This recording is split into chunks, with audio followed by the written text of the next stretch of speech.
Greetings, everyone. Welcome. Welcome to Puvungna land, here, Sacred Lands in Long Beach, in Cal State Long Beach. We're here today. We rise Los Angeles. Also, we rise Mujeres de Maiz. And we're presenting community pop-ups, wellness workshops here. And before we do start in most of all our events, we try to acknowledge the land which we stand on.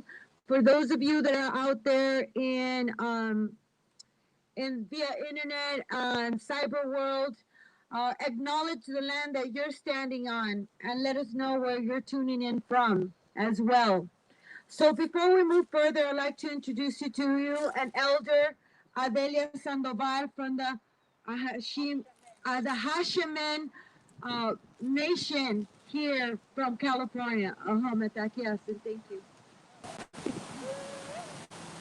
Oh, I am so happy to be here. And I'm going to talk really loud because I want you all to hear me. I'm Adelia, as I was wonderfully introduced. And I am truly a Hashiman.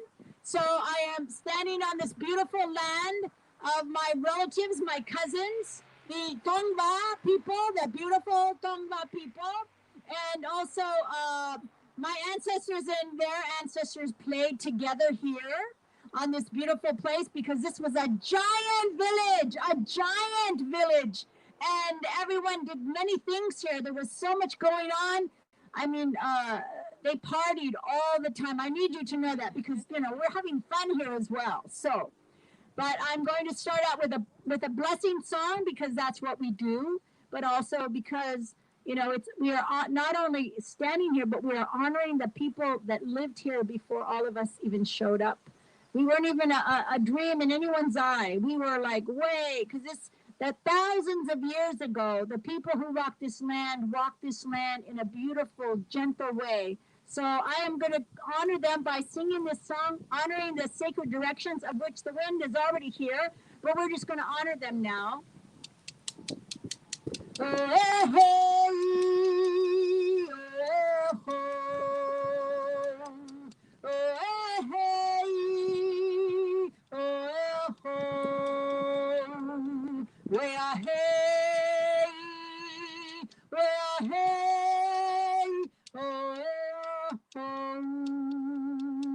West wind, payomi kula, come witness what we do here. Oh, hey, oh, north wind, kumame kula, come witness what we do here. Oh, hey, oh, east wind, we call upon you. Kumla, come witness what we do here. Oh, hey, oh, south wind, teach me kumla, come witness what we do here. Oh, hey, oh,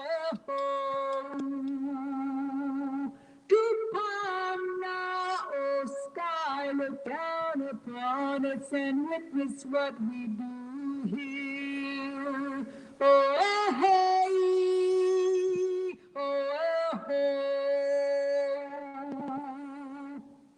oh, Matua, Tomaya, the mother, we walk gently upon you this day.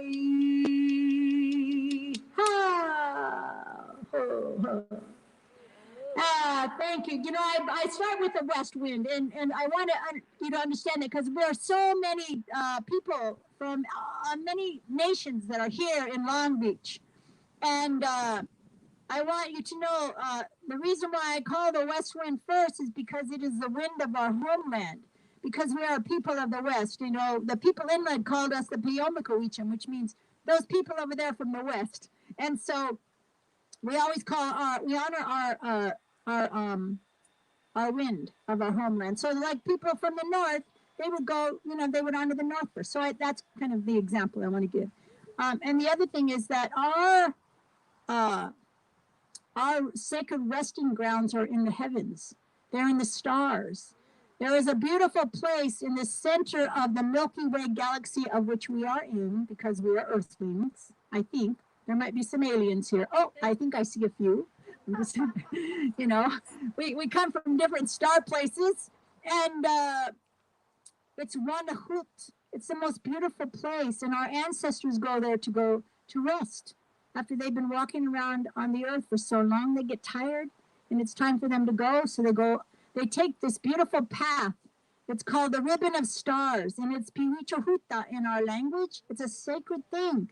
And as they leave, they begin to walk the silvery path of stars. And they go up and up and up and out, and beautifully they land in Wanahut, and there they are. And so at night, we always say, you know, when you see the sparkling of the stars, it's our ancestors waving down on us, wishing us blessings, giving us hope for the future of our people and of those people that we love, our cousins, our relatives. And I acknowledge right now that we here are all related, that if we worked really hard, we would see that we have a common bond. And what is that common bond? Our mother, the earth. She has connected everyone. She brings us all together. Just a few minutes ago, I was on another call. I was talking to people from Canada, the United States, and Mexico. And the reason why is because they were doing a conference, a tri-national conference of Canada, the United States, and Mexico. And I was blessing them and honoring them. But what I told them on the call is what I'm saying right now to you, is that all of us were connected by just the fact we're standing on our earth. The soil is sacred everywhere. There's no place that the soil is not sacred. And the waters that run through, the currents of the rivers, the ebb and flow of the ocean, we are connected through the waters. The great mountains and the rocks, the crystals that sparkle and kind of hide their little faces sometimes so you can't see them right away. And even the sands of the desert, we are connected by those things. And then we are connected by the air that we breathe. Even if you are wearing a mask, it doesn't matter. We are connected by the air we breathe. Someone was saying that we are breathing the air of our very ancestors. That one blows my mind. I love that. My ancestors breathed that air in at one time. Can you believe that? That's why there's nothing we can do to separate ourselves. You know, we cannot. And why we will rise is the theme, is the people, the creators of this theme today. And I love that, because we will rise. Because why? We have the earth underneath us. We have the earth beneath us. And she gives us whatever it is that we need. The strength to get up in the morning. And you know what I love? I share this with, I don't know how much time I have to talk, but I can talk for a while. So if you want to sit, you can sit. I don't want you to have to stand the whole time. But when you were in the womb of your mother, that was your first experience of the ocean.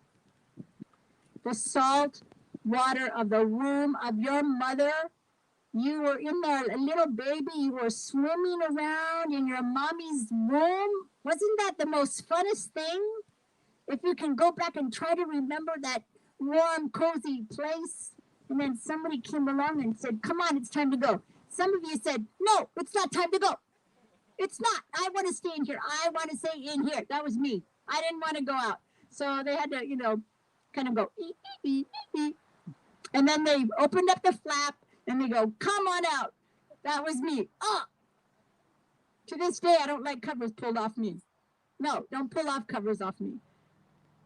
So when I was talking to Fe, this beautiful woman right here, I call her Fe. That means faith. Doesn't it mean faith? Yes. And I go, well, what do you want me to talk about? She goes, whatever you want. So I was saying, you know what? You know what I would love to talk about is love songs to the mother, to our Mother Earth. Love songs. Because that's something that I know in my own tribal tradition. We sang songs for everything. From the moment we woke up, when we were working, gathering acorns, because our ancestors loved the oak trees and they loved eating the little acorns. They would, a lot of work to prepare it, to get it ready to eat, but they loved the acorns. They had songs for that, songs when they were grinding those acorns, songs when they were making the wee wish, the porridge that acorns you can make that lovely dish, and it's really yummy. Songs for the trees, songs for the birds, songs for everything, for the stars, for the going home to Wanahut. So I said, we have so many songs. We listen to Spotify and Apple Music, and we pick all those favorite songs, beep, beep. And then one day I go, one day Apple started playing me a bunch of songs, and I go, hey, they've been paying attention to me, because there was like a certain theme, not just the theme, but the sound of the songs. They were all the same songs that I kind of like. I go, hey, how did they figure that out? And then I thought, well, I wonder why I like those kind of songs, those really kind of dreamy, kind of a little minor key songs. And then I thought maybe that is because when I was in my mommy's room, those were the kind of songs Mother Earth was singing me. Those kind of, not really melancholy, but very peaceful, beautiful songs. And to this day, when I hear that kind of music, I'm drawn to it. So I'm being bold and saying that you have that same thing. It may not be the same kind of song that I'm drawn to, but you have a certain sound. It doesn't even matter the lyrics sometimes, though the lyrics are important too. It's the melody, it's the tone, and you go, hey, that's one of my songs. That is because our Mother Earth sang to you a song when you were in your mommy's ocean belly. She did. She was singing to you. And you know what? Have gotten so far away from that we don't know if we can remember. But I'm telling you, you can remember. It's something so important to get back to that melody, that original, I call it the original melody of the song from our Mother Earth. She was singing to us. She was singing to us.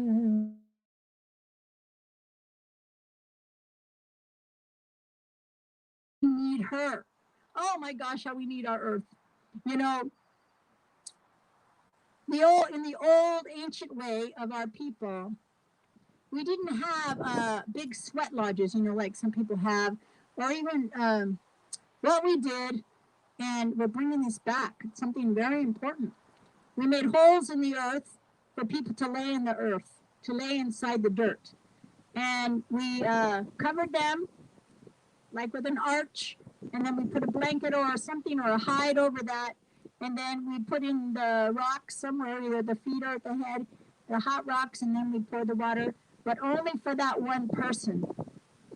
And that is the old way, because they knew that if we put ourselves into the earth, whatever we were concerned about, whatever ailment we had, whatever fear we might have had, or whatever anxiety we had, or we were just needing that. We didn't even have to have a real big reason to get into the earth. And they would do that. And that was the way they took care of each other. And so I have been taught how to do that. I'm longing to do that, but I also say, if you don't have something like that, make yourself a hole. Go to the beach. Remember when you were little, if you went to the beach and kids would bury each other, they go, we're going to put ourselves in the sand. That was good, because that is healing. When you make a hole in the sand and you crawl in and go, okay, you can bury me now. When you do that, just lay there, because that is Mother Earth caressing every part of you. That is healing for you. We need to do that more. It's so sad that the cities own the beaches now, and the state owns the beaches now, and the national parks, and their park system, you have to pay for $20 to pay for parking in order to go and lay in the sand. I don't know. There's something not right with all of that. I think we should be able to go and be there and just love the sand and listen to the waves crashing on the beach. This is your gift today, the wind. The wind is here for you. It's singing you songs too. See, the wind knows about Mother Earth's music. I have a story about that too. the wind comes from the canyons, you know, when they always tell us, oh, it's going to be windy, the winds are going to start towards the canyons, and then it's going to go out to the ocean. Well, there's a love story about that. I have to tell you this because this is really, really amazing. But the canyon wind loves the ocean. It's almost like it's an obsession. I don't know if any of you have ever been obsessed with anyone. I mean, it's kind of not healthy in a way, but you just got to have it. You know, you got to feel that. Oh, I just love her. Oh, I love him. Oh, you know, that feeling that comes over you. It's like you have to look at the picture all the time. La, la, la. Well, the wind in the canyons fell in love with the ocean. And so when the big wind comes, the hula root, the big wind, comes from they call it the Santa Ana winds today. But when the winds come from the canyons, they're rushing to the ocean, and there's, oh, I got to get to her. I got to get to her. It's the ocean. And then you see the wind hit the waves, and the waves crash, and it's throwing itself against the rocks, and it's such passion. It's so passionate. I can't even explain it to you. The passion is overwhelming. It's because the wind and the ocean are in love with each other. And that is like the perfect expression of passion. It is. I hope I'm not being too intense for you because that happens sometimes. Anyway, but let's get back to the love songs because that's really important. So when you get up in the morning, when you wake up, first thing, let a melody come over you. Let a melody come up. Not the one you heard on the radio the night before or anything. But, you know, and it's okay. You know what? I'm going to say, you know what's okay if you have that melody. But begin just to hum it. And then begin just to sing it. And then begin maybe to have a few words. Maybe, I love you. And then think about our Mother Earth. And say, I'm singing you a song today. I'm going to start out this morning with a love song to Mother Earth. I'm going to sing to you.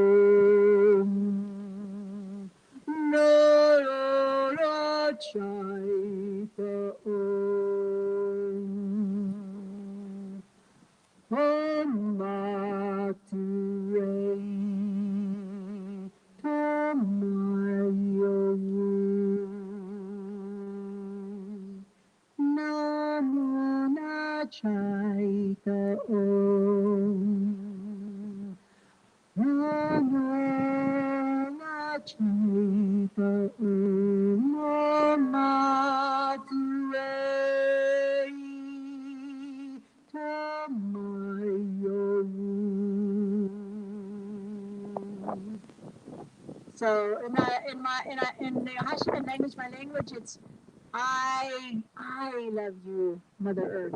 I love you.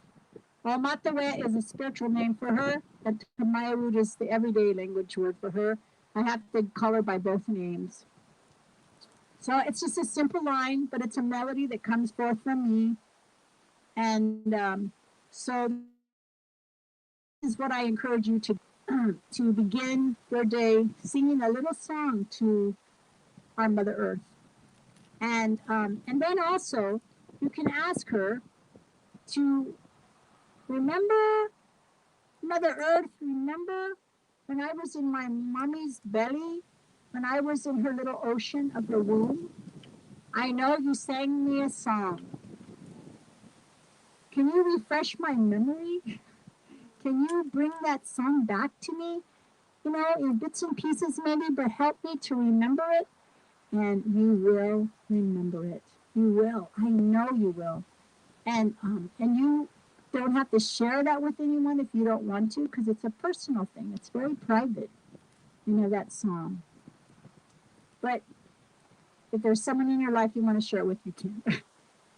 Anyway, I mean, I can go on and on. I've got stuff going all the time, but I hope that you have a wonderful experience here on this earth, right here, and also on Earth. And there's also some art going on, right? There's some beautiful art, artful expression, and so Mother Earth can inspire you not only to sing, but also to draw, to paint, to create. There is sometimes when, you know, after it rains, you can, well, if it does rain, you know, when the earth cracks after it rains, you know, that's clay. So if you ever see that, you can take a little bit of that clay and you can take it home and make it soft again by adding a little water, but not too much. And you can make something out of that clay. A little something, a little thing to wear around your neck or to give to somebody. But that is also another beautiful thing to do with our Mother Earth. She loves that because then she knows you're not forgetting her, because it is her flesh, and you can do something with that and make a little something, a little heart or a little whatever, and share that with someone or keep it for yourself to remind you as you're going about your job or your work or something, to remember our Mother Earth. Om Palo, that means my heart is happy. Thank you so much for letting me speak and sing and talk and carry on like I do. God bless all of you. Take care. Okay.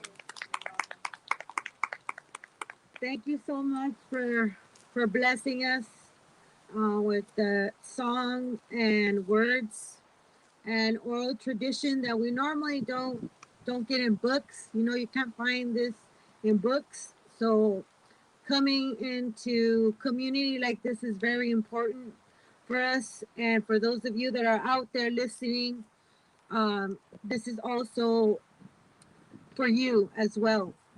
And so, before further ado, again, we're with We Rise, Mujeres de Maiz.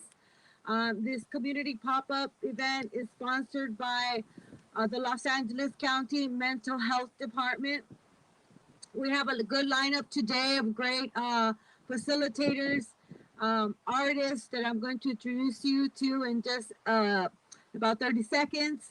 So, today we're going to start it off with the mural and the introduction to the mural. So we're here with Cuatro Direcciones Juntos para la Salud, is 4 directions together for health, right? Well-being. So I'm going to introduce the artists. We invited, Mujeres de Maiz invited several artists to do these community pop-ups, and we invited Gloria and Ciana. Come on up. Gloria, Sanchez, and Ciana. They created this beautiful art installation for today, and they're going to talk about who, you know, first of all, they're going to introduce themselves. Come on in. This is Gloria right here. This is Gloria and this is Ciana. And I'm going to first ask them to introduce themselves and talk about their artwork. What was their vision? And what is it that they would like you to take away today and what they're sharing? Oh, thank you. Hi, everyone. My name is Gloria Elisa Margarita Sanchez. I identify as Chicana and Pinay, with descending from Chihuahua, Mexico, and Luzon and Visayas in the Philippines. Hello, my name is Ciana Anita Kalokomaika'imakalanimai. I identify as Mexican on my mother's side and Hawaiian on my father's side, Hawaiian and Korean. Honored to be here on sacred land and to hold space for all of us diverse POC working to bring awareness and activism through healing. Thank you so much. So what did you name your installation? What's the title? The name of our installation is Pláticas Poéticas, Celestial Relations. So we have a couple bird relatives. We have a raven on the right side and a scrub jay on the left side. We chose those birds along with the red-tailed hawk and an owl because those are birds that are common to this area. We chose birds as a theme in connection to the celestials because, as we know, in a lot of cultures, birds are the messengers to the heavens, to our ancestors. So we wanted to honor that and share that message. Yeah, and we're also honoring our dear friend Alex Cuevas, who recently passed and is on her journey onward. And so we are representing her as the lunar goddess. We've also brought an altar where our matrilineage, as well as our own spiritual practice and ceremonia, is expressed through how we create our space. Um, it was or Gloria and I have had the really beautiful opportunity to get to bond as sister souls in this lifetime and collaborate over long periods of time on different arts practices. And it's become a very strong part of our shared artistic ritual and expression. And it's really beautiful how we did this cyanotype in the back of our bodies, dancing through the space for an opportunity that we were giving through Museum of Latin American Art, and then Mujeres de Maiz contacted us. So it was really cool how all of these pieces that we were creating together over a course of time just began to communicate with each other. And I think that's a very special bond and soul expression that Gloria and I get to have with each other. And it's such a joy and an honor in this lifetime to find camaraderie as well as consistency and to be supportive of each other's life transitions and experiences and to express curanderismo with each other through our arts practice and poetry and creative process. A lot of what we create is based on sharing space and sharing space together so we may heal together. And it's important to hold space for each other and to help each other feel seen. Especially through the last year, through the pandemic, I think we know this more than ever, and we're just really grateful to share that and to share this mural with you all for We Rise and with Mujeres de Maiz. Thank you very much for having us. Yes, thank you. Thank you for letting us build this sacred vessel for learning and wisdom sharing. I have a question. What type of materials did you use to put it together? 'Cause it's Oh, very okay. diverse. Oh, okay. So we were provided a 10 by 10 canvas by Mujeres de Maiz, and we decided to go the unconventional route and split it. That way we can create the two bird relatives that have their arms open. The fabric in the back is cyanotype cyanotype on fabric, and that's a process of printing with the sunlight. So we arranged items on the cyanotype and we laid there for about 20 minutes together. So that was really that was really beautiful and relaxing and calming. And we got to do it at Angel's Gate. Yeah. Where we've helped, and Gloria has really supported facilitating or co-organizing the Many Winters Elders Gathering. So it's also a very sacred land that we've got to collaborate on. And we were also provided things like cardboard, so things that we can use to create the hawk and the owl. And some of the items are found objects. I believe, in creating art, it's really important to me to use things that are accessible and not necessarily fine art materials, because art can be made of anything. Art can be anything. So that's why we integrated those. Yeah. Yeah. How do you connect? Because for those that are not that very like artistic inclined like me, like how do you connect the mental health? How do you connect it? Yeah. I think that, or something that I realized as an artist and that Gloria and I practice together, is creating art out of found objects and materials like sticks and stones and fabrics and throwaway objects, and being able to take the very chaotic mental space or like spiritual and energetic space that you're having and to channel it through your doing and into your will of um, repetition of like paint of repetition of brushstroke, repetition of embroidery or sewing or cutting, that opportunity to be a deity in your own right, to have that godlike expression of being a creator or creatrix and forming something out of nothing, that when you're able to take these very convoluted and like systematic oppressions that we just like become weighed down by as time passes, if we can transform that into a doing energy and have our bodies moving, have our voices rising in song, and our hands you know, following through with us, that you are able to take these very complex and abstract parts of your being and to create beauty out of the emotion that might be getting trapped inside of you, and to bring it out and to like create that energy flow through your being, and creating that awareness in people is so important. Gloria and I both also are educators in different spaces, teaching youth as well as elders how to connect to their art process, facilitating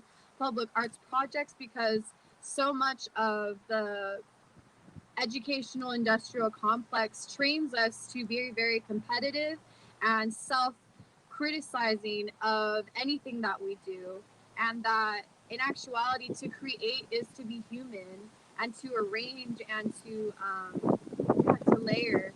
So yeah, do you have yeah, Said it all. Okay. thank you. Thank you, Celina, Ciana, and Gloria. Perdón, Ciana, and thank you. Give them applause. And so those of you that are here, the very few people, because you know we're doing the whole COVID safety, we will invite everyone after to come and take a little immersion trip inside, but also those that are out there as well. We're gonna put in the cameras and give you a little journey in between our break. After our, we have another person, special person, beautiful sister, artist.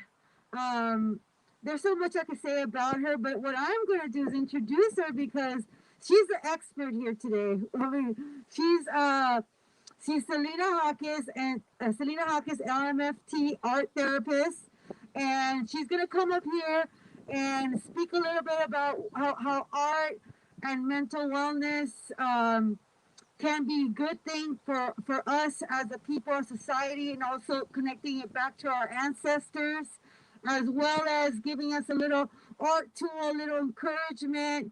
So I'm going to leave the platform to her. Welcome, Celina Jacques.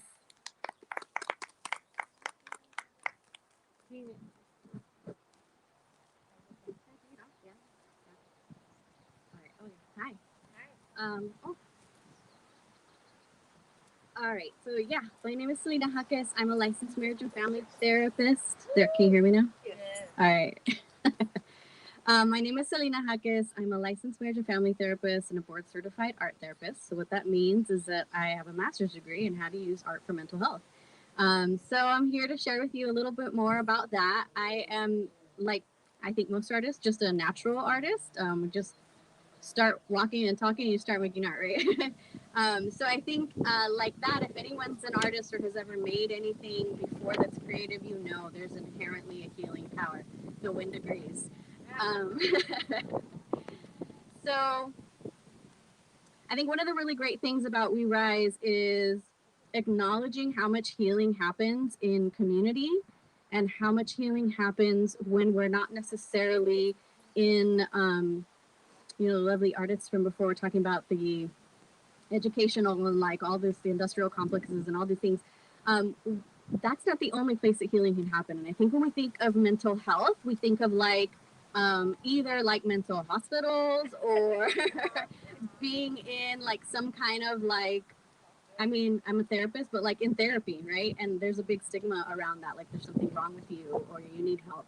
And the truth is that I think the way that we heal the most is in community and relationship. And there's actually a lot of scientific studies that I can't actually quote right now, but I promise you if you Google it, it's out there. What really helps people heal in the therapeutic process when you're coming to therapy is the relationship. It's the relationship that you have with the person that you're talking to. And that talking is the way that we know how to heal. It's palabra, right? It's like that oral tradition of being told stories, of telling the story of your life, and of being able to put that together with how you move forward, and either how you honor the traumas or the experiences that you've had in your past, or how you honor your ancestors and people that you've lost and the things that they went through, right? So like, what are you doing with your life? So that happens in community, and community means creativity. Community is about talking, it's about dancing, it's about laughing, it's about music, and it's about creating things together. So even if you're not like some fine trained artist that's going to make a masterpiece, it doesn't matter. You can still be creative, and you can still use that creative expression as a way to desahogarte. There's no good word for that in English. So desahogarte means like to undrown yourself when you're carrying heavy emotions, experiences, trauma that's your own, that's your family's, that's your ancestors. It feels like you're drowning in it. One way that I like to explain how art can help with this stuff is that art is the language of the soul. Art is a language that we can all understand. You don't have to know what it means, and it's a personal language. So what one color means to me could mean something different to another artist, and what it means to me when I paint it could mean something different when you see it.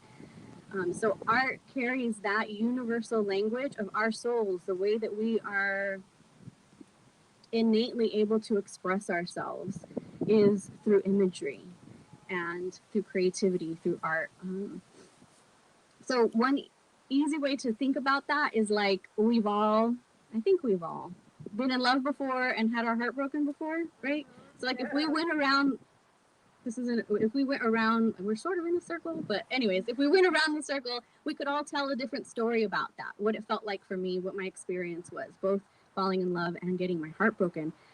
Even though we all have different experiences, we're going to have a different story. We all know that feeling, right? We all know that feeling in your chest, right? We all know that excitement or that like heaviness. And that's the way that art is. I can show you what that heaviness feels like. I can tell you what the colors remind me of, or what the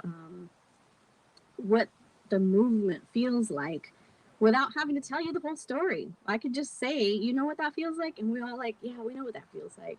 And that's what art's like. You just look at something and you know, and you create your own personal story. A lot of times I'm gonna need someone to like cue me or something, because I could seriously talk about this stuff forever and go on like a few tangents. Okay.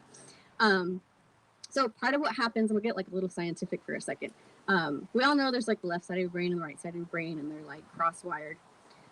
It's way more complicated that, but for simplicity's sake, the place where our memories get coded, it happens in two ways. So one is in your explicit memory, like I know what my address is or what my phone number is, and the other is in your implicit memory, like knowing how to ride a bike or knowing how to get somewhere, but you don't know the street names. So when something traumatic or difficult happens to us, it gets coded in that place without the words. It just knows the way. The wind agrees. The wind remembers. So when you're trying to process that and you're trying to like get over it, a lot of times your brain gets stuck on the images and the feelings, and those are coded without time. That's why it doesn't matter sometimes how long it has been since something happened. You still feel it like it just happened, or if you think about it, it comes up like it's happening all over again, because those memories don't know time. And so as soon as they're tapped into again, we use the word triggered a lot. I feel like it's overused, but when we get triggered, your emotions come up without time, and it feels like it just happened. And so the reason that art helps to unlock all this stuff is because you get to that place where the emotions and the memories and the experiences are stored without time, without words, without an explanation.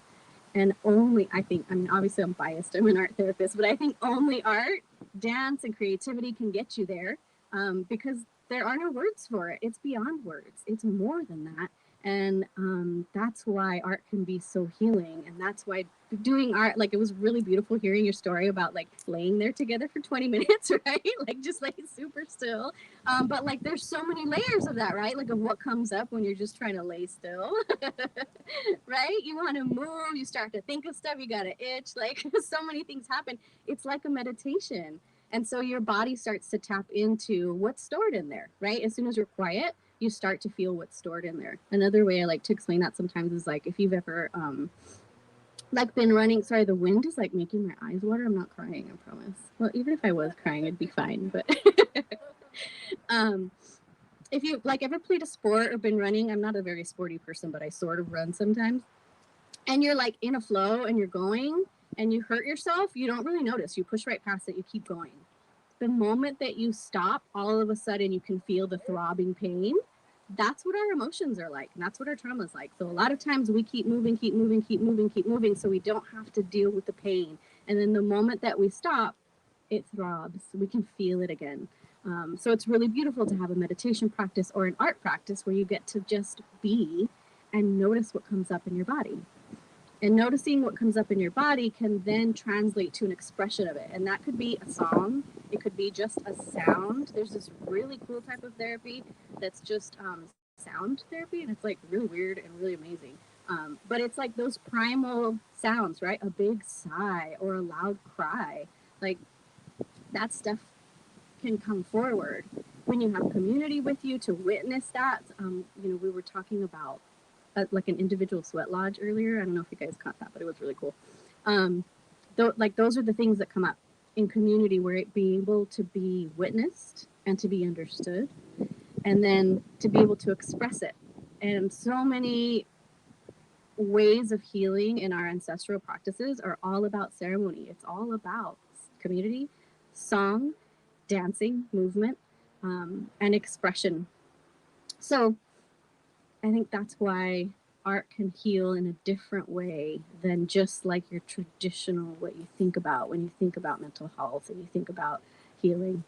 One thing that I really like, if I'm gonna give you like a quick art thing that you want to maybe try and that like I sort of keep in my back pocket at any time, is I take a piece of paper and I fold it in half like a book. I meant to bring one up here, but you know what a piece of paper looks like. You fold it in half like a book, like hamburger style, not hot dog.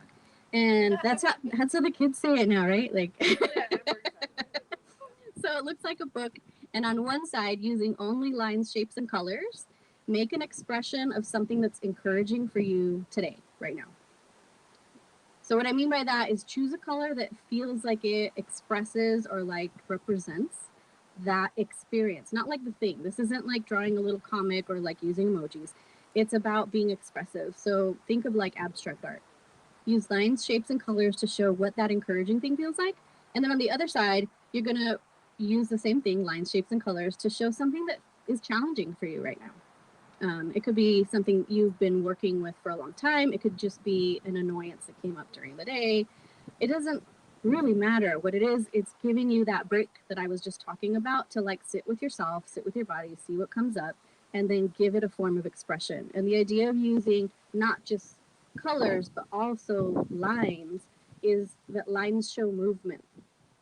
So when you're creating artwork, one like long steady line feels different. You know what I mean? If you look at it, if you think about it, that's long steady line feels different than if you make like a bunch of little jaggedy lines, right? Like there's a different movement to that. And that's like also, I guess also if we were talking about like art design stuff and like concepts, but this is about healing. And so it's about how do you translate what you feel, what you experience into some kind of expression. So that's my like really super easy, like always in my back pocket, great way to check in, great way to like have a moment to be creative and like let something out without having to have like a full-on sit-down discussion about how you're feeling or how you're doing that day. All right, yeah, see, I can keep going. So Resources, yeah, okay, actually, resources and questions. So if I can, there's a 1-800, there's like a flyer and it has a 1-800 number and I don't know it by heart. We have it on the We Rise. Okay, it's on our We Rise, Mujeres de Maiz We Rise. Yes, and WeRiseLA.com. So if you have some mental health questions or some art therapy questions, drop them in the chat or just raise your hand if you're here, and then we will, I'll do my best to answer them. All right, so here's the official thing. A ver, ¿dónde está? Oh, right here, 800. Okay, so this is the LA County DMH helpline. So that's the LA County Department of Mental Health helpline. And it's not as scary as it sounds. And I promise there are a bunch of really great low fee resources. A lot of people feel like therapy is what's that word? Unaffordable, unaccessible. That's the word. Unaccessible. And that's sometimes true, but not always true. So there are a lot of resources out there, even if you don't have insurance, even if you're like just on Medi-Cal. So the helpline is 1-800-854-7771. One more time. 1-800-854-7771. And this says for help 24/7. You can also call or go to you can call 211 or go to 211.com, and there's a bunch of resources there as well, not just mental health, but they have a lot of mental health resources there. So they will list out, depending on where your area is, you can put in your like zip code, and it'll show like what LA County Department of Mental Health resources are out there. There are a bunch of agencies, like so many, with so many therapists that absolutely love their work and are here. I think I will also take this moment to say, there are a bunch of therapists like me, like we're brown, we speak Spanish, we are like getting in touch with our ancestral practices. We know that healing isn't just this linear thing where you do X, Y, Z, and then you're better, done, and you leave. I think there's also a misconception about that. I mean, it's true, it happens. There are a lot of therapists that don't connect with everybody, but there are a lot of therapists that can connect with you. I absolutely promise. I was gonna give them some more resources, but I will do it next time. We'll do it at one close-up. Okay, I'll do some more. Any questions? Do you have any mental health questions or accessibility questions? Yeah. Yes, I was just wondering if you could talk a little bit about the importance of decolonizing the mental health field, and for those people who don't even know what that is, that, you know, decolonizing, and then how that relates with healing overall, and just what are some like wins we've had, or anything like regarding that, like broadening the mainstream for other professionals to kind of become more holistic or whatever. Reinstate that question. Oh, right. Okay. So the question is, talk about, I'm just going to like paraphrase and tell me if I got it right. Talk about decolonizing mental health and decolonizing the mental health field. And I really feel like, honestly, this event and this whole initiative is a big part of that, of recognizing that not everything happens in academia or in agencies with a lot, like so much, I can't even tell you, so much paperwork, that's not the way that healing necessarily happens. That's the way our system works, and that's the way people fall through the cracks, and that's the way that mental health is perceived as so inaccessible. A lot of existing structures create an overload so that people aren't able to get the help that they need when they need it.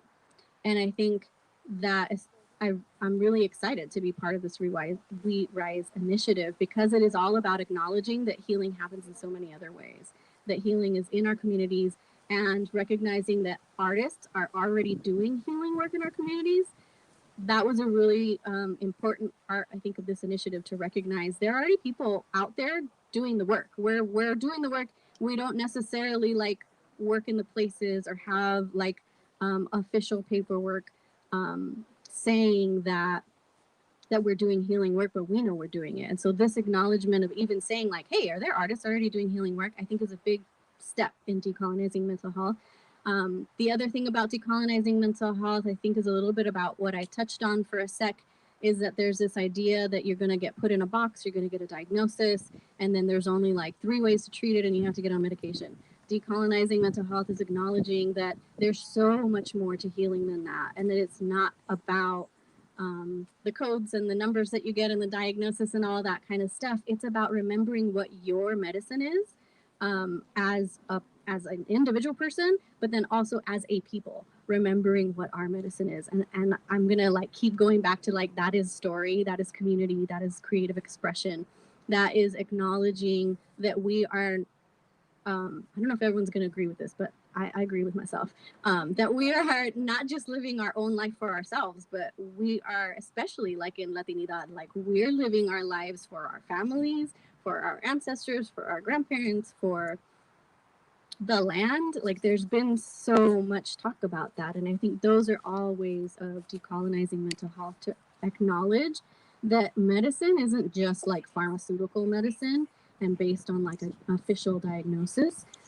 Medicine is recognizing and remembering that everything is medicine, that the earth is our medicine, that the water is our medicine, that we ourselves to each other are our medicine. This is how we heal, we reconnect, we remember how to heal before institutions came in and told us, well, I can tell you what's wrong with you and I can tell you how to fix that. It's about reconnecting with yourself and remembering what you know and who you really are authentically and truly. Maybe you've never felt that before, so maybe it's helping you connect at all, but also maybe it's helping you remember what and who you were before bad things happened, right? Or before you got sucked into the world and felt like you had to be. I feel like this happens all the time. We start to sleepwalk through life and we're just like hustling, right? And like you're working or you're going to school and you're trying to get to the next thing and trying to get to the next thing, and you sort of like forget that you're in it. So it's like waking up from that sleepwalk and coming back into yourself, into your body. And some of the ways that that is happening, like I guess officially, is a movement in mental health towards somatic work. And so that's body-based work. That's remembering that our bodies store everything. Our bodies store the trauma that we've been through, but they also store the resilience, and recognizing that a lot of ways that have been now officially commodified as mental health are really just ancestral knowledge, like repackaged and sold back to us. And so a lot of that awareness is coming forward, and people are working harder and harder to try to acknowledge that and to practice in those ways. So knowing that like there isn't just a one size fits all, and that we are borrowing a lot from different ancestral practices because they work, and they've worked for like thousands and thousands of years. We just had to get it. Like I always say, like I think I was going to be a healer no matter what. I just happened to find my way by getting a bunch of pieces of papers that said I was allowed to be a healer. But we don't all have to do that, especially as artists. We're just doing it. We show up and we're doing it. So I hope that, did that answer a little bit? Yeah? Okay. There was a question from Facebook, which is... Facebook question. Are you with the county or are you private practice? Good question. I will give you a short answer because the long answer is like a conversation. I have worked with the county, but I do not currently represent the county. Right now I'm in private practice, and I think that working with the county was an amazing opportunity and invaluable in learning how to help people. Yeah, the county does some really great work. And now I'm in private practice. Okay, thank you so much for being here. I hope I will talk to you a little bit later. Thank you.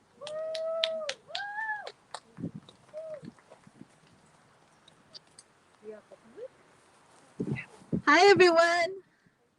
Hello. Hello. I just wanted to say hello. Lily has been amazing at sharing and directing and working with all the different muralists. So I want to give a little bit of background and maybe ask her to also give a little bit of background on the full project. So this is one of 5 events that are community pop-ups of We Rise Mujeres de Maiz. So the 5 pop-ups are called 4 Directions, Unidos para la Salud, or 4 Directions, it's in Spanglish, or Spanish, English. 4 Directions United for Health, mental health and well-being specifically. So as part of Mujeres de Maiz, since we've been together 24 years, many of us we're identifying as Chicana indigenous and also other indigenous nations, have been around Puvungna, been around sacred land, ceremony, and spaces for many, many years. And so it was important for us to reach out to the 4 directions of LA County and have these events in spaces and communities that needed to be heard, seen, and also honored. So we are doing 5 different events. The first one was yesterday in Santa Monica in the West Side at Pico Youth and Family Center, which was a beautiful space to hear about their work with youth in the community in the West Side, as oftentimes they're not represented in a direction of the West Side, right? Which for them is very important to represent as communities of color. Today, obviously, connecting with all of you here at Puvungna and also honoring and giving voice to the Protect Puvungna community and the resources and the struggle that is happening currently. So we are also at Cal State Long Beach, for some, also AKA Cal State Long Beach, but really, right, this sacred land. So we want to give thanks and honor again to the ancestors, the Achaman and Michelle Castillo and everybody, Rebecca Robles and all of the families who are here and representing, or who were here and representing, who allowed us to be here today. Yesterday, we opened up with the Calderon family representing Tamba and Chumash. And the next event is actually Sunday at the Watts Labor Community Action Center in Watts, near Compton. And so it was really important for us to be, right, that's the south direction, the west, this is southwest, kind of. So we have 5 directions for 5 events in 4 directions. On Monday, we'll be in the north, which is in Pasadena at the Mercadito Monarca. And our last direction is Monday, May 31st, also AKA Memorial Day, which is, will be in the east direction. Usually many of our events are focused in East LA and very East LA centric and focused because that's where we're started. But we decided to go even more east and be in El Monte, California. And we're actually it's going to be mainly in Spanish at that event and mainly for the Paisano immigrant and migrant communities. And it's going to be at Rancho Bugarin. So just to say that in Spanish really quick, tenemos un evento que es 4 direcciones Unidos para la Salud. Tenemos 5 diferentes eventos en 4 direcciones del condado de Los Ángeles y es muy importante para nosotros tener ese evento o esos eventos que están hablando sobre salud mental, el bienestar y cómo usar arte y el bienestar en general, prácticas ancestrales y muchas otras cosas para estar bien en salud mental. Entonces, tenemos como Mujeres de Maiz diferentes eventos. Nos puedes seguir, por supuesto, en Facebook, Instagram y todas las redes sociales, pero también en mujeresdemaiz.com. Y ahorita, para la gente que estén aquí o que están aquí, tenemos toda esa parte aquí enfrente porque estamos en vivo.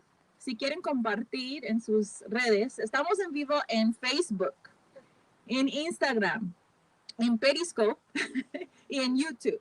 So for all of you who have this, like, what is she doing right here in this whole digital little community space, like this kind of somewhat awkward space for an event, right? Usually you're a lot closer, but we have this digital space here, or this hub of sorts where we're able to be live at the same time on Facebook, our Facebook page, which is Mujeres de Maiz, where we have 35,000 followers or friends. And on Instagram, where we have 99.6 thousand, almost 100,000 followers on Instagram, which we're live right now. Also, Periscope, which is our Twitter, as well as one more, what was the other one? YouTube, where we only have 500. So go ahead and subscribe if you want right now. Go ahead and subscribe to our YouTube channel. So what was important for us is that though there's a small amount of people here today, it's actually meant to be that way. We were asked not to have more than 10 people for a public event. And obviously we're outside and we all are at 6 feet distance or within our pods. But we were able to have, right, maybe possibly because it will always be on YouTube and Facebook, it'll be there maybe forever, as long as those spaces are live and well. You can always check back. So if you heard something or wanted to see the art closer or hear something that, want to refer this or have somebody else watch it, you can definitely share it through all those redes sociales and all those social media pages. So I wanted to talk about that just because that's what we're doing here in kind of our little techness, and also be able for all of you to share it. And I really wanted to make sure that you knew all the other events that are happening. If you have somebody in the east side or Bay El Monte, La Puente, and all of that area, Whittier, or in Watts, Compton area. And also if you have somebody who's monolingual Spanish, that event again in Rancho Bugarin on Monday, May the 31st from 4 to 7 will be puro en español, todo en español with a little bit of translation in English. So again, I want to talk about also, how many of you got a swag bag? Not yet, or if you haven't, you will get one. Nadia over here, who's a core member of Mujeres de Maiz over there. Alma and Nadia, who are raising their hands and running. We Rise provided swag bags, which is actually a tote bag, and sanitizer, and a mask, and the informational note that Celina Jacques was sharing about the 1-800 number. So you can take some of those, take one, at least one for yourself that has all of that.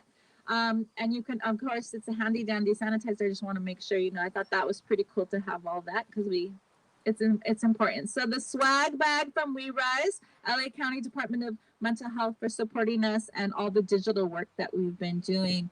I think that's it. Any other announcement? Oh, I also wanted to make sure if you want water, I know, I think the compañero passed it out, but if you want water or fruit or granola bars, there are some over here. We wanted to thank Menno for the sound. I think I saw Margarita and here, another core member, Mujeres de Maiz, a lot of different community members. Of course, Iya Global, Benny, and Jeanette, who are actually documenting this as well.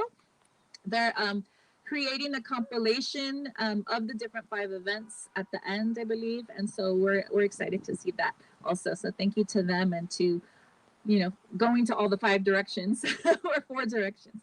So next up, we unfortunately we wanted to send some blessings also to Kelly Caballero, Kelly Mija on Instagram. She is of Tongva descent, and she was going to sing some songs, but she's not feeling well, so she wasn't able to come today. So in case any of you were wondering where's Kelly, pues we wish her the best, and we wish that she's blessed and healthy very, very soon. So again, thank you to Mujeres de Maiz and all the core members of the last 24 years who have helped to create this kind of energy space, and of course to Puvungna and all those caretakers of this beautiful land. I know those who are digital cannot kind of see the full land, but we'll do our best in a little bit to use the iPads and show you the sacred land that's here. Next up, we have a well-being talk and a well-being workshop by Iyapo. And Iyapo is going to share a little bit more information about some of her work. She is a healer and wellness practitioner in different mediums and different practices. So she'll share a little bit more about that. And we've got to know her through one of our friends, Maria Villamil, and through the different overall activism and community circles. So if you're welcome to also join closer to us if you feel comfortable to want to hear more, we get closer. We did put out blankets, and those blankets are actually for you. They're not somebody else's yet. It's for whoever else you want to be. So we're gonna welcome Iyapo to come on over and maneuver, and in the meantime, share away on your social media, por favor, please.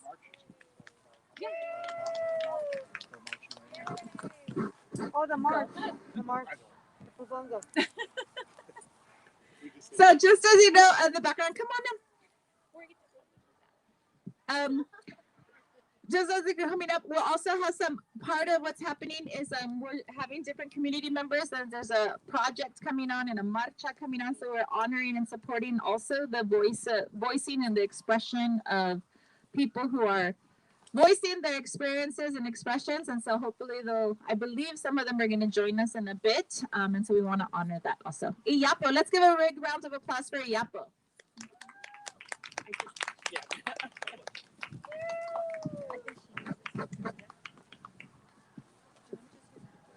Can I use that? Wonderful. You're wonderful.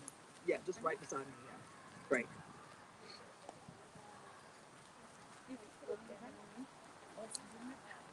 Greetings, Alafia.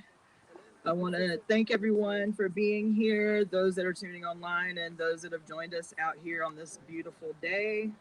My name is Iyapo, Moyende, and Ngina, and I am not a California native. I moved here from Florida about 3 years ago, but I gladly call California home. So just a little bit, I think it's important to say a little bit about my background. So first I want to say, I just want to acknowledge my tribal affiliation, which is Yoruba, Dahomey, Creek, and Blackfeet. And I think that that's important, especially now at this period of my life where so much of what I do right now in medicine is always taking me back to my ancestors and to their practices, and in trying to infuse that and incorporate that really in an organic way, not in a kind of like there's a way that we're almost we see things compartmentalized. We see medicine as something over here. We see, you know, like psychology as something over here. We see art as something over here. And there is this way that we are evolving in plain sight. Like this whole thing about evolutionary leaps forward and what that looks like in real time. And that's what we're experiencing right now. And that can be exciting and confusing and painful. I just really appreciate, sister, what's your name again? Celina's presentation was off the chart.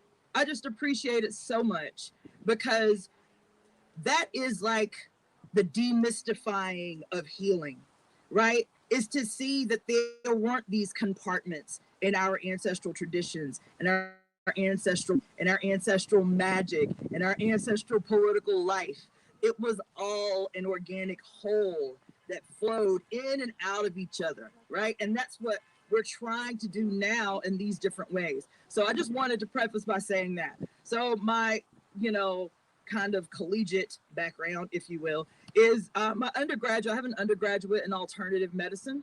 And then I have a double degree, a master's degree and a bachelor's degree in traditional Chinese medicine and a bachelor's degree in professional health sciences. So that's my background. And so that's kind of the preface that I'm coming from. So I have to kind of really narrow right now. So I wanted to do a little workshop. And so part of what I said in my opening is why I always kind of start with this workshop. I teach this workshop a lot. I have a lot. I've taught this workshop to 5th graders. And I appreciate when I came into the field of traditional Chinese medicine, it was like my mind was blown all the way open.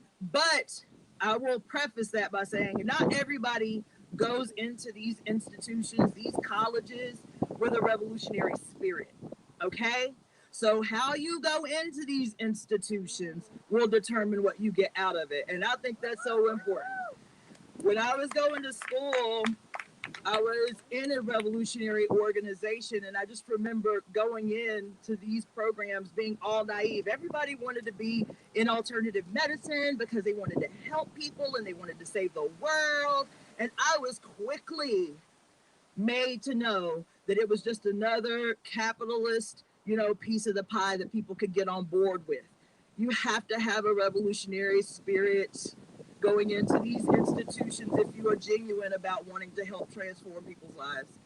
And one of the things that I used to use a lot in keeping me focused on what I was extracting from these institutions was Che Guevara did a speech called On Revolutionary Medicine. Anybody in the health field, I encourage you to read it. I read it 4 times a year just to keep me humble. I have been doing that since 2005. It is the most incredible piece. And there has to be, and he talks about having to have a revolutionary spirit of humility, even as your mission is to be out in the world helping others, right? So I want to say that. I think it's important. And the reason I say that in terms of what I'm going to be teaching today is being able to teach a very complicated theory to 5th graders. How do you do that? You meet people where they are and raise their consciousness up from there. And there's a way that we can be so bougie in our articulation of what we know And then we look down our nose on people because they can't understand or they aren't where we are. And so that's what I mean when I talk about a revolutionary humility when going to where the people are and attempting to give them what you have and help them. Okay? So the other thing that I talked about is evolutionary emergence. Okay? Now, let me read something to you really quick because this whole concept, you know, came from this guy. I didn't even write his name down because I ain't trying to give him accolades like that, whatever. You know, some guy in Europe, some long time ago, comes up with this concept that I vibe with, okay? He says, now, he had his own set of social, you know, contradictions. That's why we ain't going into who he was that much, okay? But this whole concept of emergent evolution, he says, is a hypothesis that in the course of evolution, some entirely new properties, such as mind and consciousness, appear at certain critical points, seemingly out of nowhere, and usually because of an unpredictable arrangement of already existing entities and phenomena. Okay? When we're talking about the evolutionary emergence of science and medicine, they're talking strictly about evolution, right? But that concept blew my mind because we're not talking about science the way that it has been imposed on us, right? You know, that it's not scientific unless, or quantifiably scientific unless some white guy in a white coat in a white lab with a white microscope says, oh yes, this is what it is, you see. And so as an alternative practitioner, I see this all the time, right? Some study will come out and it rocks the scientific world because, you know, they have discovered that our memories are in our DNA, just like our eye color and our hair color. Well, duh, damn it. Like our ancestors have been saying that for a few thousand years before you came all late in the game. You understand? Right?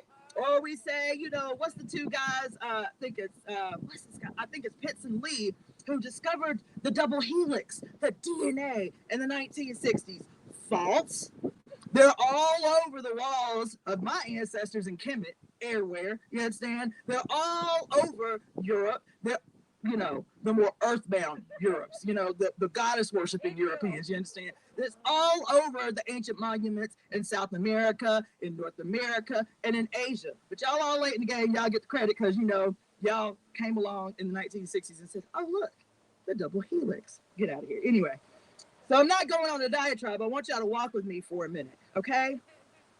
We have to seize ownership with confidence of that which we gave to the world. You understand? And it does not take a degree. I recognized, that's why I went to college, because I was a healer before I went to school. But there was a point where I recognized my limitations in what I was doing. I said, okay, as an African revolutionary, I got to kick the door into these schools and get this information. I used to make jokes about how I used to go to college every day. Basically in all white school, I think I had 2 black classmates in my entire 4-year program, my alternativism program. And I used to say, people used to say, Iyapo, how do you go to school every day with all these white people? I'm like, look, I'm not there for them. I'm there for the information, right? And so I used to say, I used to go in there like I was doing an imaginary stick up. You know what I'm saying? I used to put on a imaginary ski mask with my imaginary sawed off and kick the door in and say, everything you got in your head, I want it, give it back. You're talking about alternative medicine, right? And you're talking about the gifts of our ancestors being hogtied in these institutions where our people have no access to them, okay?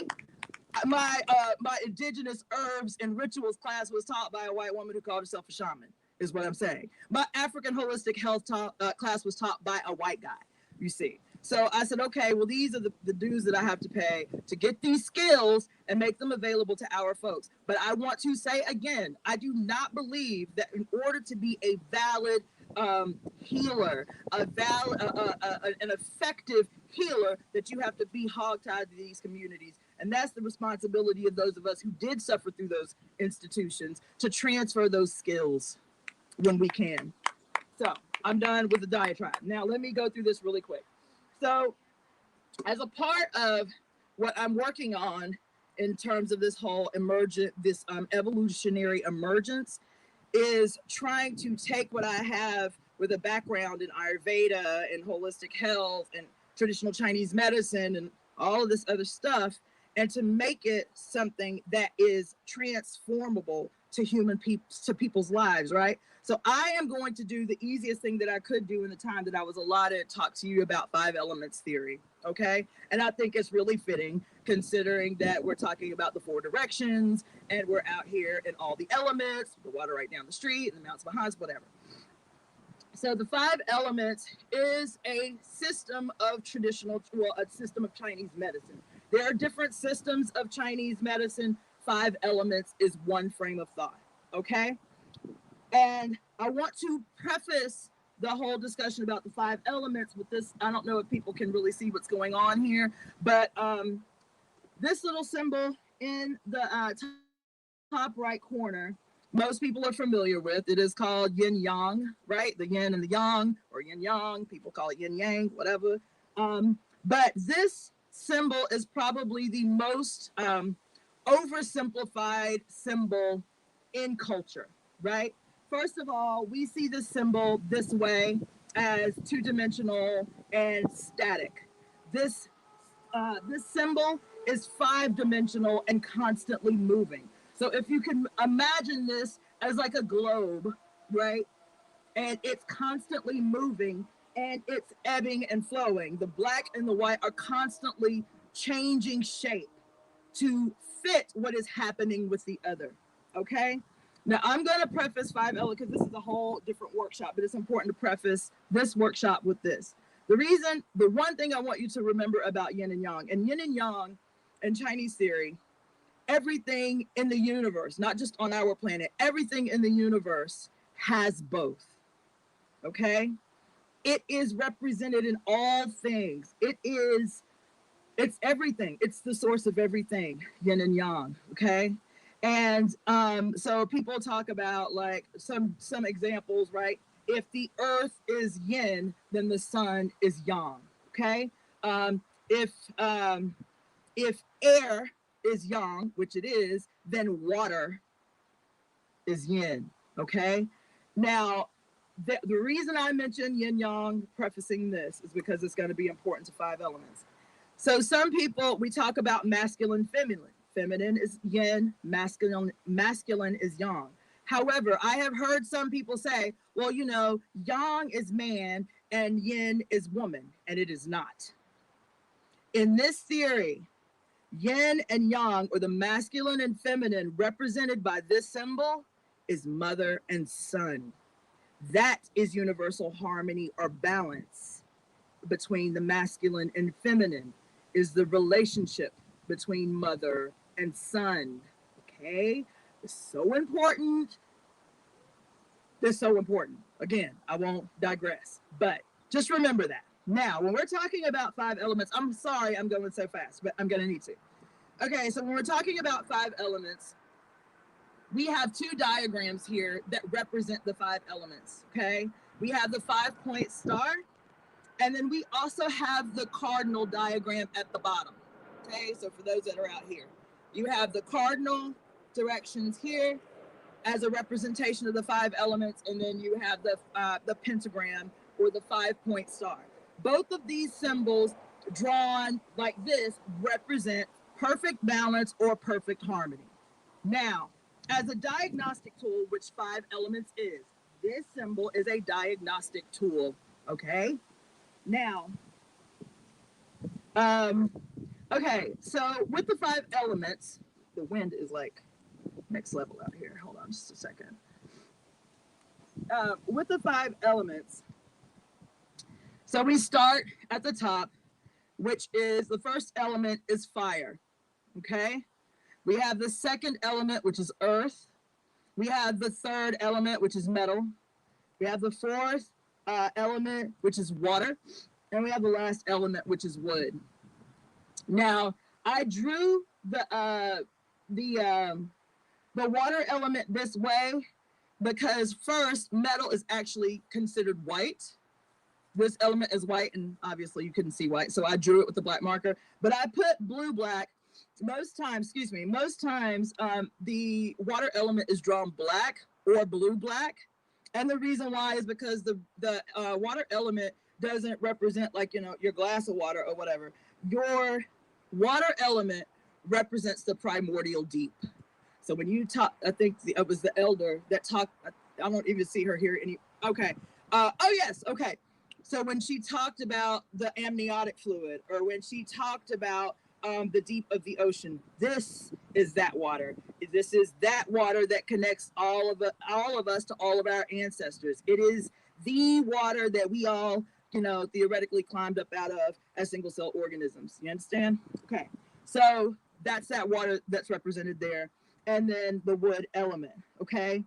So with the 5 elements, the theory is that traditional Chinese medicine, as we know it today, evolved from the peasantry. It was poor people tied to the land. It was farmers. It was those people that developed this theory in their regular relationship with the earth. They're like, okay, well, the rivers do this, and the mountains do this, and the sun shines this way, and it affects things this way. The seasons do this, and they theorize, well, if it's happening out there and we're a part of out there, then it must be happening in here too. And like most scientists do, when they create a hypothesis like that, is they say, okay, well, what we're going to do is we're going to say, and then, you know, they did autopsies and what have you, contrary to popular belief. They're saying, okay, well, if it happens out there, it must happen in here. And so ancient scientists used to create stories to communicate complicated ideas. That's all. That's all. That's why the medicine is so poetic. And that's why for a long time, people tried to minimize the significance of the medicine, was because it was poetic, didn't make it any less scientific. Okay? So when you're looking at the elements, each element has its own characteristics, its own colors, its own tastes, its own smells, its own corresponding external sense organs, its own internal corresponding organs, its yin and yang organs in their partnerships with each other. And so we're going to go over a little bit of that. And I'm going to tell you something. I teach this workshop a lot. And it changes things. To go to a practitioner, sometimes even to an alternative practitioner, and to leave not knowing what the hell just happened to you, right? To leave with no information that empowers you to keep the benefits of the therapy you just had, right? To be able to recognize what's happening with your body. This does that. And everybody that I see gets this. They get their own little diagram showing them what I see. These are the organs that are at odds with each other or that are in disharmony. This is how you can restore harmony. These are the exercises or the dietary changes you need to make. So this becomes not only something that you come to me and I do for you, but it becomes a way to, one, demystify medicine, demystify what is happening to your body at any given time, right? And to also teach you how you can use this to restore harmony. Okay, so we have the fire element, which in Chinese medicine, the yin organ of the fire element is the heart, which makes sense, right? And the yang partner to the heart element is the small intestines. The earth element is the spleen. Its yang partner is the stomach. This is the center of digestion, and I'm going to go in on this for a minute. And y'all have to keep me honest about the time. I didn't set an alarm.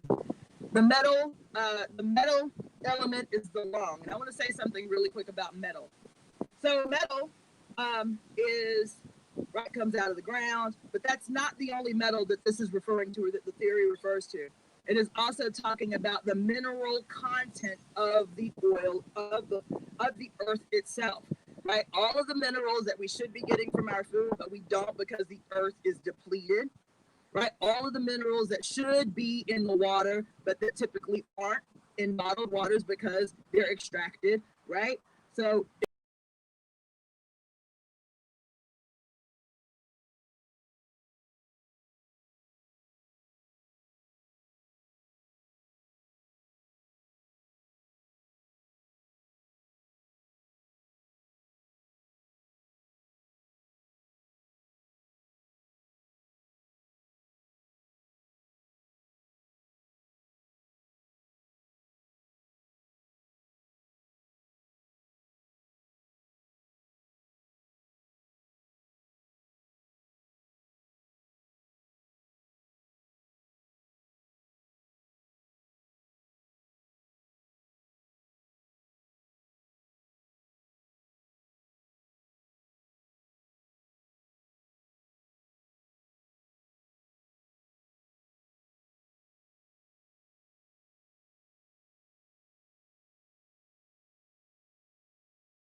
So sometimes it's called the generating cycle. You'll most often hear it called the generating cycle. But others who are like really into 5 elements will call it the mother-son, the mother-son cycle or the birthing cycle. Okay? So when you're looking at these elements, fire, earth, metal, water, and wood, what did the ancients say when developing this system about the relationships that these elements have to one another, and why do we need to know that when dealing with our organs? Okay, so the birthing cycle goes as follows. Fire gives birth to earth, right? So there are 2 concepts. One, that billions and billions of years ago, the earth used to be a ball of molten rock, and then over billions of time, it solidified, and then the rains came, and then earth was formed, right? There is another concept that when you have fire, when you have something that is burning and ash is produced, that ash is equivalent to earth, okay?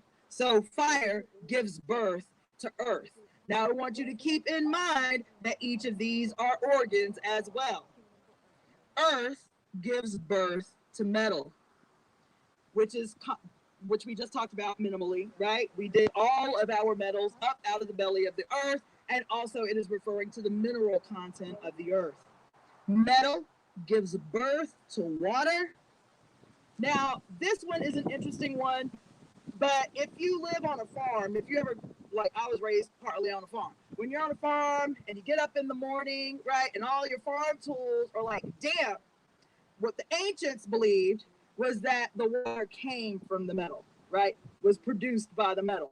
So this was how they came up with this whole concept of metal giving birth to water. But again, this is also about the relationship of the mineral content of water more currently.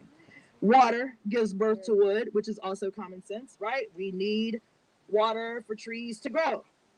And wood generates or gives birth to fire. Okay? This is the birthing cycle. Now, I'm going to run through the next cycle really quick, but I'm going to circle back to the birthing cycle for a moment after that. So the next cycle is called the controlling cycle. And in the controlling cycle, this is talking about another relationship that these organs have to each other. So we'll start again with the heart, right? What happened? Okay. All right. So let's see. The ancestors say you're doing good. I accept that. Okay. So we have fire controls metal, right? Which we know we can't do anything to metal without fire. So that makes sense. Metal controls wood too. We can't do anything to wood in a manipulative type of way without metal. Wood controls earth.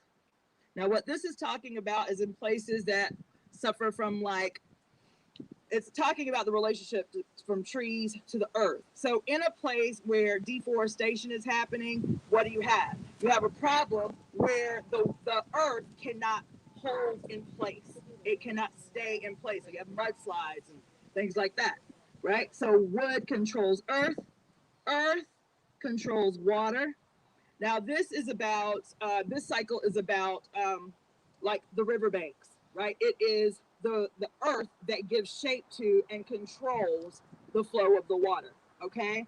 And then lastly, you have water, which controls fire, okay? So these are your two main cycles. Now in the birthing cycle, which I'm gonna circle back to,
intestines and the small intestines where all the nutrients from the food are absorbed and everything that you can't use goes out the anus. Okay, so that whole long tube from mouth to anus is considered outside the body.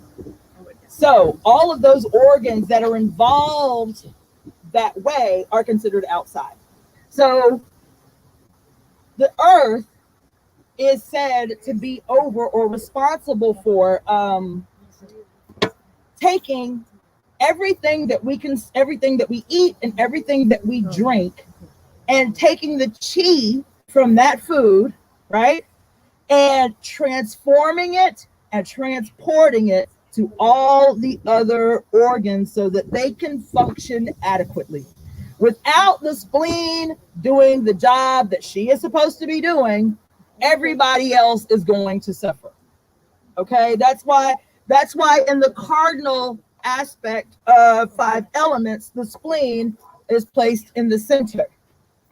So some people will use this one, some people will use this one, but spleen is considered the center. Okay, now the spleen is also the mother to the lungs. Okay, so say a person is so beautiful. Say a person in the lungs, young partner is the large intestines. Okay, so say you have a person that comes into you and they get sick all the time, and they may be like into traditional healing, but they know all the herbs. I've seen this. That's why I'm using this as an example. They know all the herbs to use for all the symptoms, for fever, for coughing, for, for night sweats, whatever you got going on. And so they know all the herbs. And so they're never sick for very long. They might be sick for 3 or 4 days, where another person might be sick for 2 weeks because they got jump on the game, right? In terms of what herbs to use or what have you. But the same person is sick every time the weather changes, or this person is sick every time the season changes.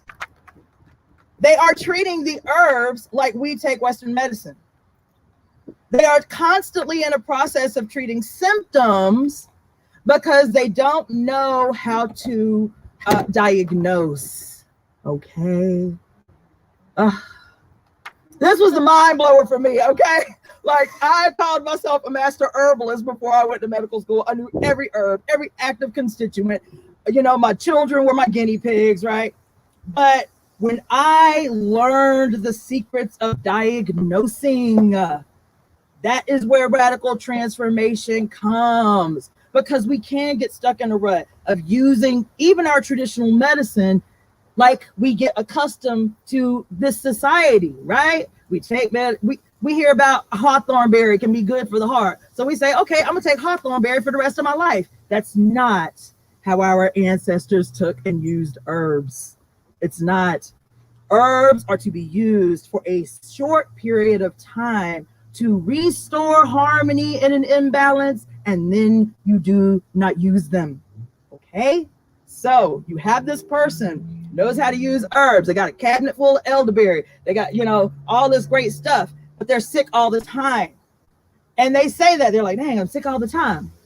So we know, at least from a Chinese perspective, our first line of defense, immune defense, is the lungs. We breathe, and our lungs protect us from microorganisms and so on that want to come in and do damage. Okay? Between the mucus in our lungs and our nose hairs, that's our first line of defense. But in Western thought, we also know now that the large intestines is considered almost 73 to 82% of our immune function through microflora, right? We all hear about it, probiotics, probiotics, probiotics, and how this is providing the bulk of our protective immunity, right? Now, isn't it interesting that we just know that now, supposedly, right? That the gut flora is the biggest part of your immune function, and how antibiotics destroy your immune system, so on and so on and so on. But this theory is 6,000 years old, and they said, listen, guess what? Your immune function is both your lungs and large intestines. Okay, so you got the lungs and the large intestine in this person that's chronically sick. They have some deficiency somewhere else. Obviously, it's not just lung and large intestines that there is their problem if they're constantly getting sick. What else is happening? This theory helps you to go deeper to say, okay, this is the sun. Let's start there. This is the sun. What's happening with the mother? What's the mother? Somebody tell me. What's happening with, thank you, yes. What is happening with the mother that the sun is so deficient, that the immune system is not working? So you can't just treat the sun. You have to nourish the mother. You understand? You have to feed the mother good food, good drink, pure water, right? In order for the sun to perform adequately. Okay, now this can be something that becomes kind of like which came first, the chicken or the egg type thing, right? Because this is the sun this is the lungs of the sun to the spleen, but the lungs are the mother to the kidneys. Okay, we live in the desert. I see this in practice a lot. We live in the desert. The lungs like to be moist and cool. And we live in a hot, dry environment. And the kidneys need moisture, water, right? So this shows up in a lot of different ways. What I was seeing in the summer when we had that massive fire this past summer, it was so awesome. I mean, it was awesome for them, but it was awesome for me to see. how people were coming in a lot with acute low back pain with no history of back issues or back injuries. No, baby. Their lungs were being assaulted, so their kidneys were suffering. The symptoms were showing up in their kidneys, in their low back, because that's where the kidneys are. They govern the low back. So lungs were under acute assault, right? And it was showing up as acute pain in the low back. It's like magic, right? Now, of course, it's not awesome for them, but all you have to do is tell them, okay, well, these are the foods that you need. These are the therapies that you need to do, right? These are the things that you can protect yourself from what was happening in the environment and restore the kidneys, okay? So, all right. How much time do I have?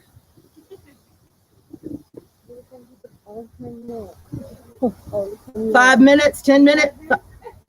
Okay, all right. So, okay, all right. So that is, okay. And then let me say one more thing about these relationships. So that is an example of the birthing cycle and how these organs impact one another. Was that helpful? Yeah. That was a helpful analogy? Okay. Okay, so when looking at the controlling cycle, right, these internal relationships between the organs, another thing that is very common is, so you have a society that we live in that is very toxic in a lot of ways, right? Where I will use women as the example. Women are conditioned from infancy to make themselves smaller, right? We, in every possible aspect of our lives, we are conditioned from infancy to make ourselves smaller, to fold in on ourselves, to not be too showy, to not be too loud, to not cry in public. Everything about our very existence makes others uncomfortable in a society that is patriarchal.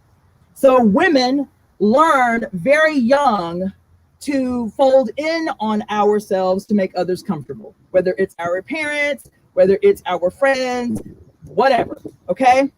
And this constant folding in on self, what it means is the constant swallowing of our emotions. That's what I'm talking about. And in Chinese medicine, your emotions are called the 6 evils. Now, I want to say that emotions are not evil, okay? Emotions are very necessary in us understanding our surroundings our surroundings and how to respond to them, right? Our emotions are a very necessary part of human development and relationships. However, when those emotions are not expressed and resolved, that is when they become evil, okay?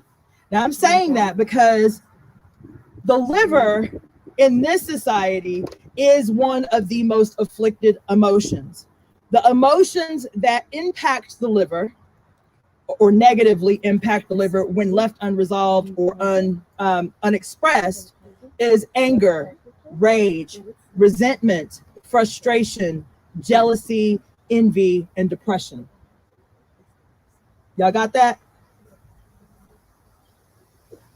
Okay, everybody clear? Yes. Okay, so those are the emotions that impact the liver. And Western medicine has something to say, all Johnny come lately in the game about that too. But I won't digress too much. But so in the liver is easily assaulted. The liver is easily offended in this society. You know what I'm saying? We know, like, whether it's in our own personal like clique or whether it is looking at TV daily and seeing what apparently looks like the evil outweighing the good, right? We can turn on TV and see all of these terrible things. Our liver is what bears the brunt of this onslaught of information, right? And you can't, go and do the things that you want to do to resolve this rage. So, you have to find socially acceptable, alternatives to that, And so, anyway, the liver is the wood element, okay? and the liver controls earth. Okay? What happens in our lives when we are afflicted with too much emotional, and stress is a big one for the liver, by the way. Stress is a general term that we use, but it is most impactful of the liver. And so when we're overcome with stress or any of those other things, rage, resentment, frustration, blah, blah, blah, then we say that that energy stagnates the flow of chi in the liver. What that means in layman's terms or in Western terms is, in the liver, being the biggest detox organ in our body, this is Western theory, okay? Being the biggest detox organ in the body, you have phase 1 and phase 2 detox pathways in the liver. It is these two phases that all the blood in our body circulates through, and our liver starts saying, okay, that is same, that is not same.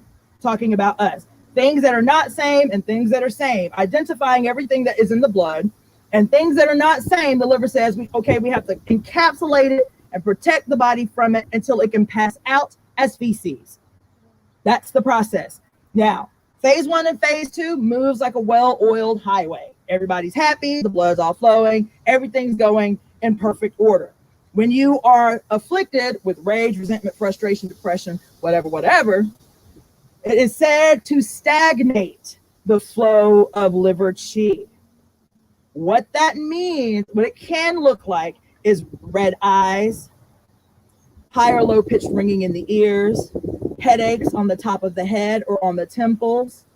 It can mean, if it gets too hot, the fire generated from that hot liver can harass the heart, so it can cause insomnia.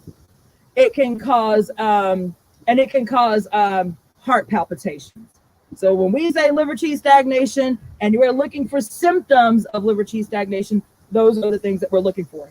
Okay, so if you have a liver that gets too hot, has too much wood on that flame from stagnation, or think about logs going down a river, and then one of the logs gets turned wrong, and so all the other logs get backed up.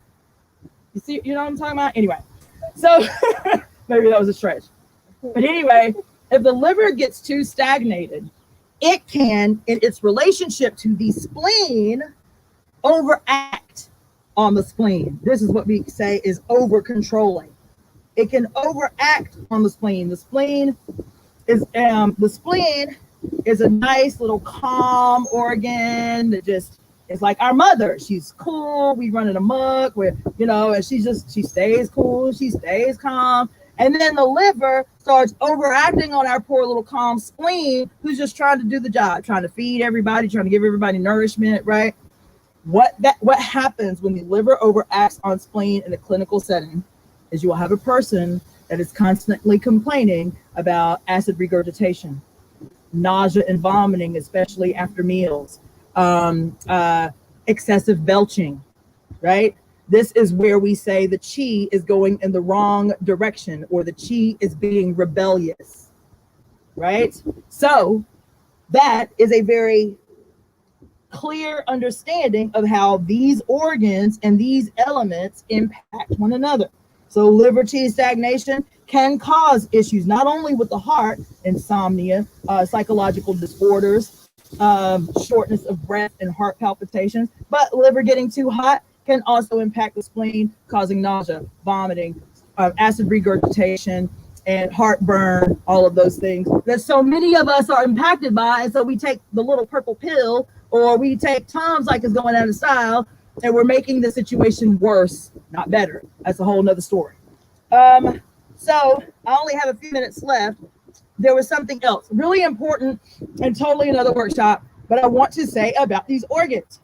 These elements have everything. Part of the characteristics that even people who are involved in this medicine rarely deal with in practice, and it's like the center for me, is the spirit of each organ. Each organ has its own emotions. Each organ has its own spirit. And the spirit gets neglected. But it is my position. Now, in Chinese medicine, what they say is all chronic disease. All chronic disease. I don't care what it is. I don't care what you say your family history is. All disease, all chronic disease has only two causes. That is unresolved emotional strain and trauma. And second to that is improper food and drink.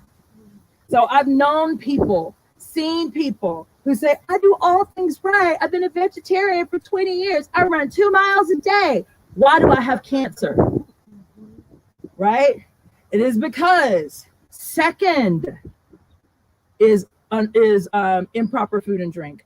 The first cause of all chronic disease is unresolved emotional strain and trauma. And we all know that, but we don't have a simple way to explain it. We say, you know, it's epigenetics, or we say it's ancestral trauma, or we give all these names to it, but it's the same thing. That the trauma is the seed. It is the seed, okay? And so we know how to take care of an acute injury on our skin, even if we're not a doctor. Somebody cuts you with a knife, you know, okay, oops, I got to cover it, make sure it stops bleeding. I got to put some stuff on it, make sure it doesn't get infected. Got to analyze it, make sure I need to go to a doctor, get some stitches, put some bandages. We know, even without having a degree, how to take care of acute physical trauma. But we never take a moment to deal with acute emotional strain. So that is the seed of what is wrong, particularly with our folks, right? Man, there was so much I wanted to say in this thing. Anyway, especially because of the question of indigenous people and Black people, and how these statistics by Western scientists are used to bludgeon us over the head, man.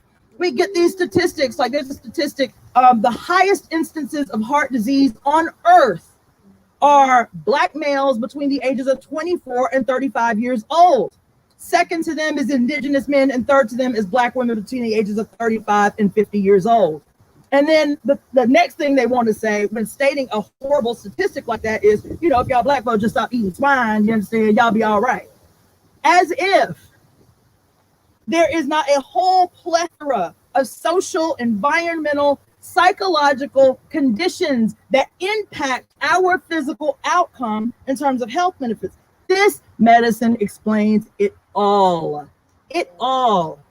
Right? The damage to the kidneys of Black people being the reason that our blood pressure is so high all the time. It is the emotional trauma of living in a constant state of fear and shock that does that.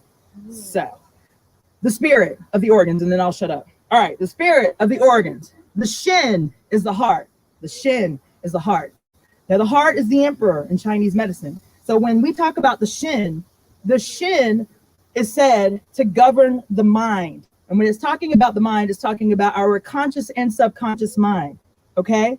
The Shin governs the mind. So all these years we thought we've been told that, you know, emotions are in our head, right? And that the head or the brain informs all the organs. It's not so. And even Western medicine is starting to concede. What did they say, right?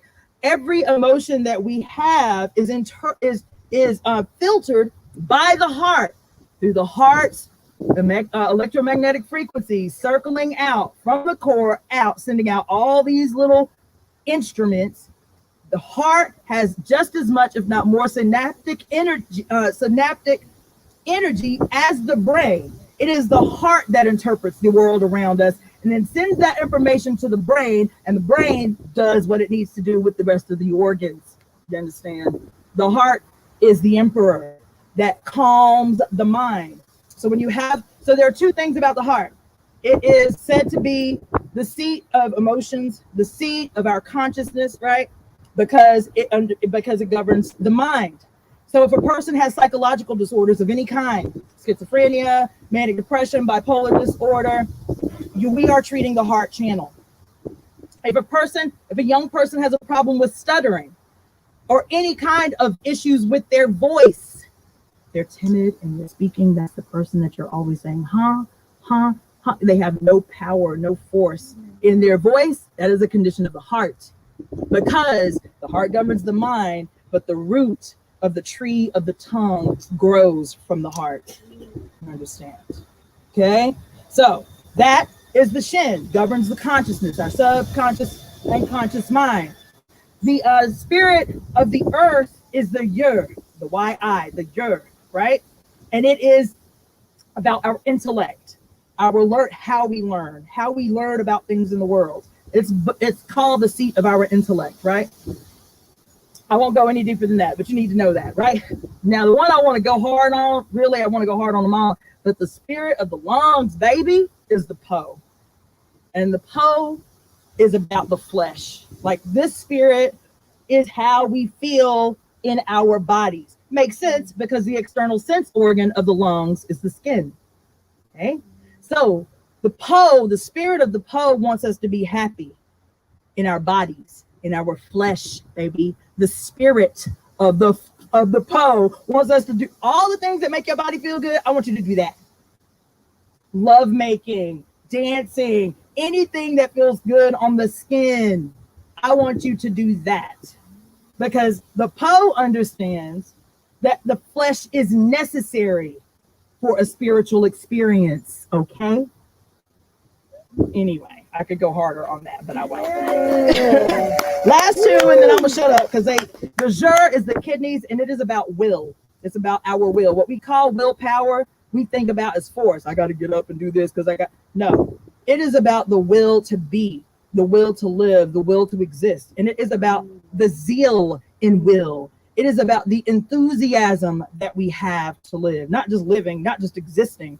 It is about, like, when somebody asks you what you want to be when you grow up, when you're a kid, you're like, I want to be a rock star, or I want to be an astronaut. That enthusiasm that makes you get up every day to do the thing that you're chasing after in life. That is the will that the kidneys is about. And it's also the will to incarnate.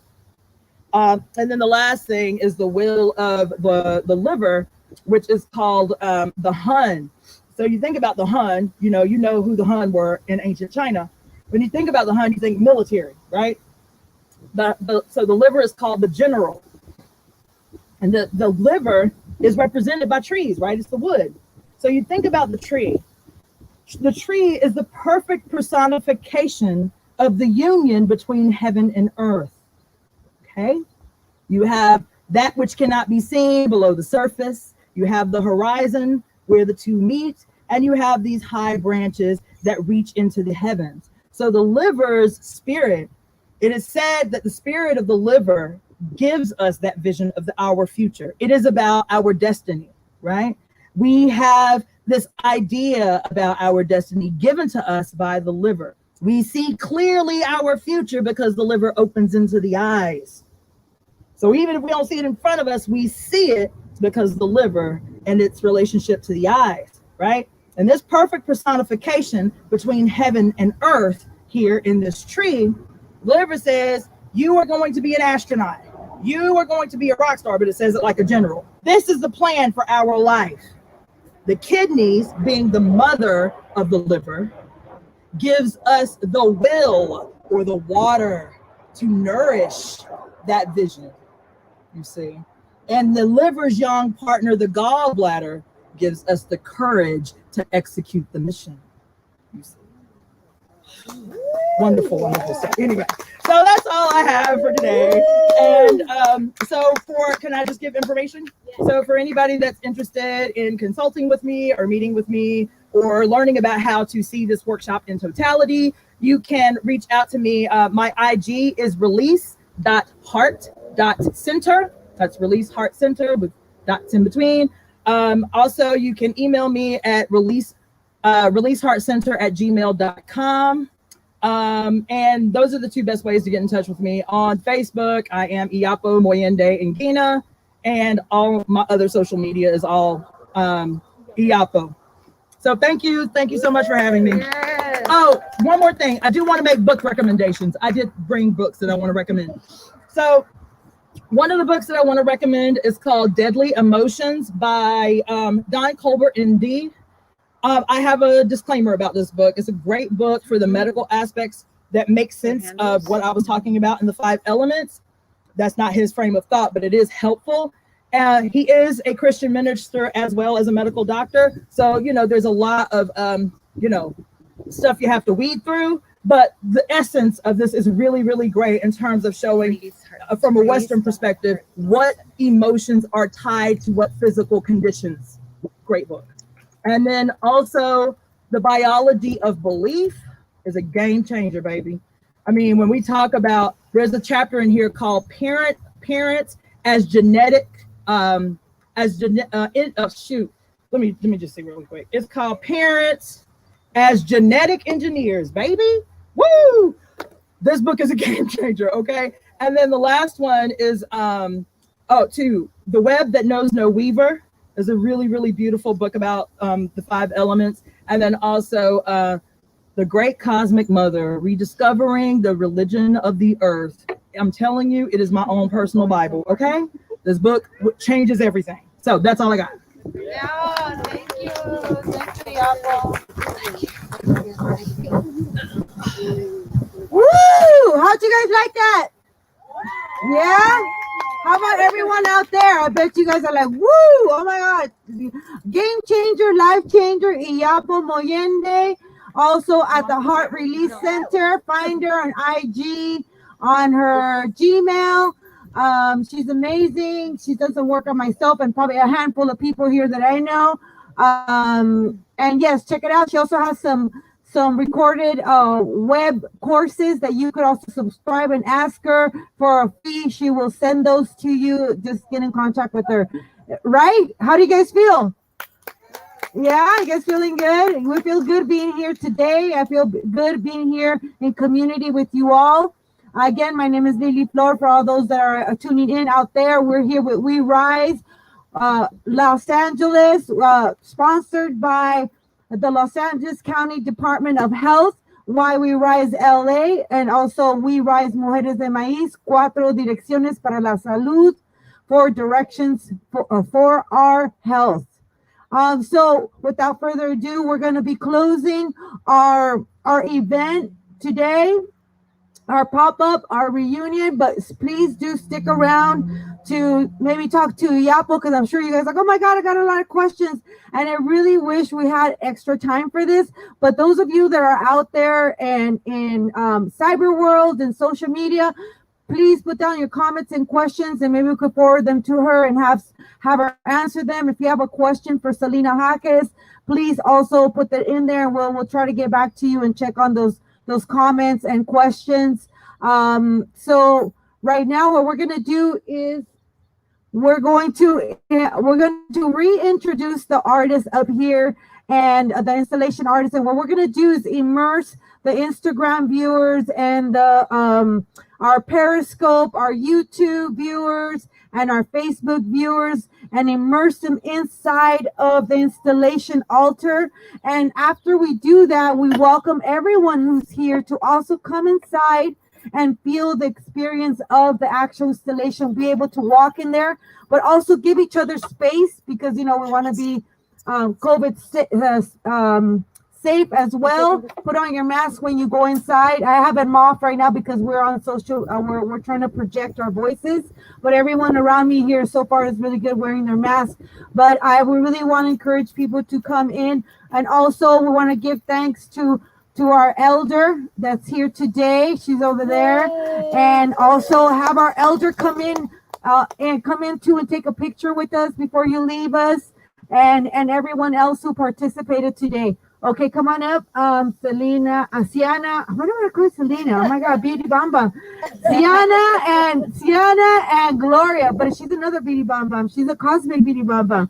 So we're gonna bring her right up, and we're gonna go right in and show our viewers so they can get an idea of how it looks inside, and then you all are welcome to come in and also say hi to each other, drink some water, take some snacks, take a swag bag home. Okay, thank you so much. Come on in. Okay, so I'm going to do a little walkthrough with you as we go in. I want you to give us from this angle so that the viewers come in. Go this way, so go right in so she could come right in, step right in. Margarita también, and all the videographers and everyone else. Okay, so to give us a little, like, shows what you're doing right here on this side. What's your representation on this side? Okay, so we have Oh, here, sorry, my hello. Oh, okay. Hi everyone, thanks again for joining us. Ciana and I collaborated many times, and it's an honor to work together on this collaboration called Pláticas Poéticas Celestial Relations. So together we created different bird relatives that are native to this area. We selected the scrub jay, the red-tailed hawk, an owl, and a raven relative on this side. And we chose those because birds are traditionally known as messengers to the ancestor realm. They live partially in the sky realm, so they are close to that area and can deliver those messages, those prayers, those affirmations. So we're thinking a lot about that, along with like the color blue and representing the sky. We have orbs that represent the moon. We have our sister Alex represented as the moon here at the top. Rest in peace. She's one of my really great friends, and she was also a volunteer with the Many Winters Gathering of Elders, and we just wanted to honor her as a new ancestor. And we have a altar set up representing the elements, water, earth, air with the bird relatives and the tapestries, and also hummingbirds, and fire. We had candles, but for safety reasons we didn't light them. Do you have anything you want to say? Yeah, so so Gloria and I met over the past couple of weeks, working on these canvases that were given to us so graciously by Mujeres de Maiz, bringing in the energy of movement of the stars as celestial beings, being carried by our native birds in this area, and really expressing our spirituality, our honoring of ancestor space, and of wisdom sharing, and of transformation in building this space. And it was such a joy and an honor to know and to anticipate being able to be here at Puvungna with such expressions of knowledge and sharing and accessibility, and to be a part of this transition of time that we are in as a society, that this returning to our ritual space, our storytelling space, our demystifying of healing and transformation, and returning to our ancestral truths through creation, through process. And to be able to create the container, I just feel so overjoyed after getting to see and experience all of the really powerful beings and voices that we got to build this vessel for. I'm just totally in awe, and it was just so great getting to it was like a resonant chord of truth. It's been such a challenging year, and to get to finally be in real life with people, and having this expression, having this opportunity, is so grounding and so affirming that we are doing the work, we are moving forward, and we are making the connections that we deserve, and that our future generations are longing for, and that our ancestors have been praying for, and affirming that we are the ones that we have been waiting for, and we're showing up, we're doing it. And just cheers to Lily Flor and Mujeres de Maiz and We Rise LA, all the powerful queens and kings and non-gender conforming folks who made this happen for us. Thank you. Thank you so much. Thank you, Ciana. Thank you. Thank you, everyone who's out there. I'm so glad and grateful that you are here today. And I'm glad everyone's here today. Celina is also here. We're gonna have her close it off with a powerful, maybe it's a suggested meditation or a sign off that we can sign off in like in a minute and say good night to everyone. Again, well, thank you for joining us today at We Rise, Mujeres de Maiz, sponsored for the Los Angeles County Mental Health Department. And we want to thank the ancestors of this land. I am very emotional because I am so grateful to be here with everyone. We're giving like a mascot. Come here. All right. Thank you. Adelia, and then we'll pass it over to Adelia. Okay. Maybe she could close it off with the song. Oh, yes, that would be beautiful. I would love that. A song to close. Okay, a ver. Hi, I'm Celina Jacques. I'm a licensed marriage and family therapist and board certified art therapist. Talked a little bit earlier about the connection between art and healing. ¿Y qué? A mental health thing? Or how did it make him feel? Like, oh, yes, a reflection on this. All right. So here's the thing. One thing that we talked about was art as a universal language and image as the language of the soul. And the soul came up so much today. I really, really love that. Iyapo is like going to be my new BFF. She doesn't know yet, but it was really, really awesome. We're fighting over her. All right. So here's the thing. Art is healing when you create it yourself. When you get back in touch with who you really are, with what's happening in your body, with what's stored there, and find a way to release it. It also happens when we engage with art and creativity that we didn't necessarily create ourselves, because those universal languages speak to our soul. And so one way to engage with this, I'm going to try and like move the right way over here. All right, so you can see the images behind me. One way to engage when you didn't create the artwork, but you're looking at it and you know that it makes you feel something, it brings something up inside of you, is to ask yourself a couple of questions so that you can decode that soul message that is there already. So one thing to look at is, well, first, take a moment and just sit. Sit with the image, sit with the colors, sit with the lines, and just notice them. Give yourself a little bit of time to notice, like an artist does, what color is. So if you're not an artist, I'll tell you how to do that.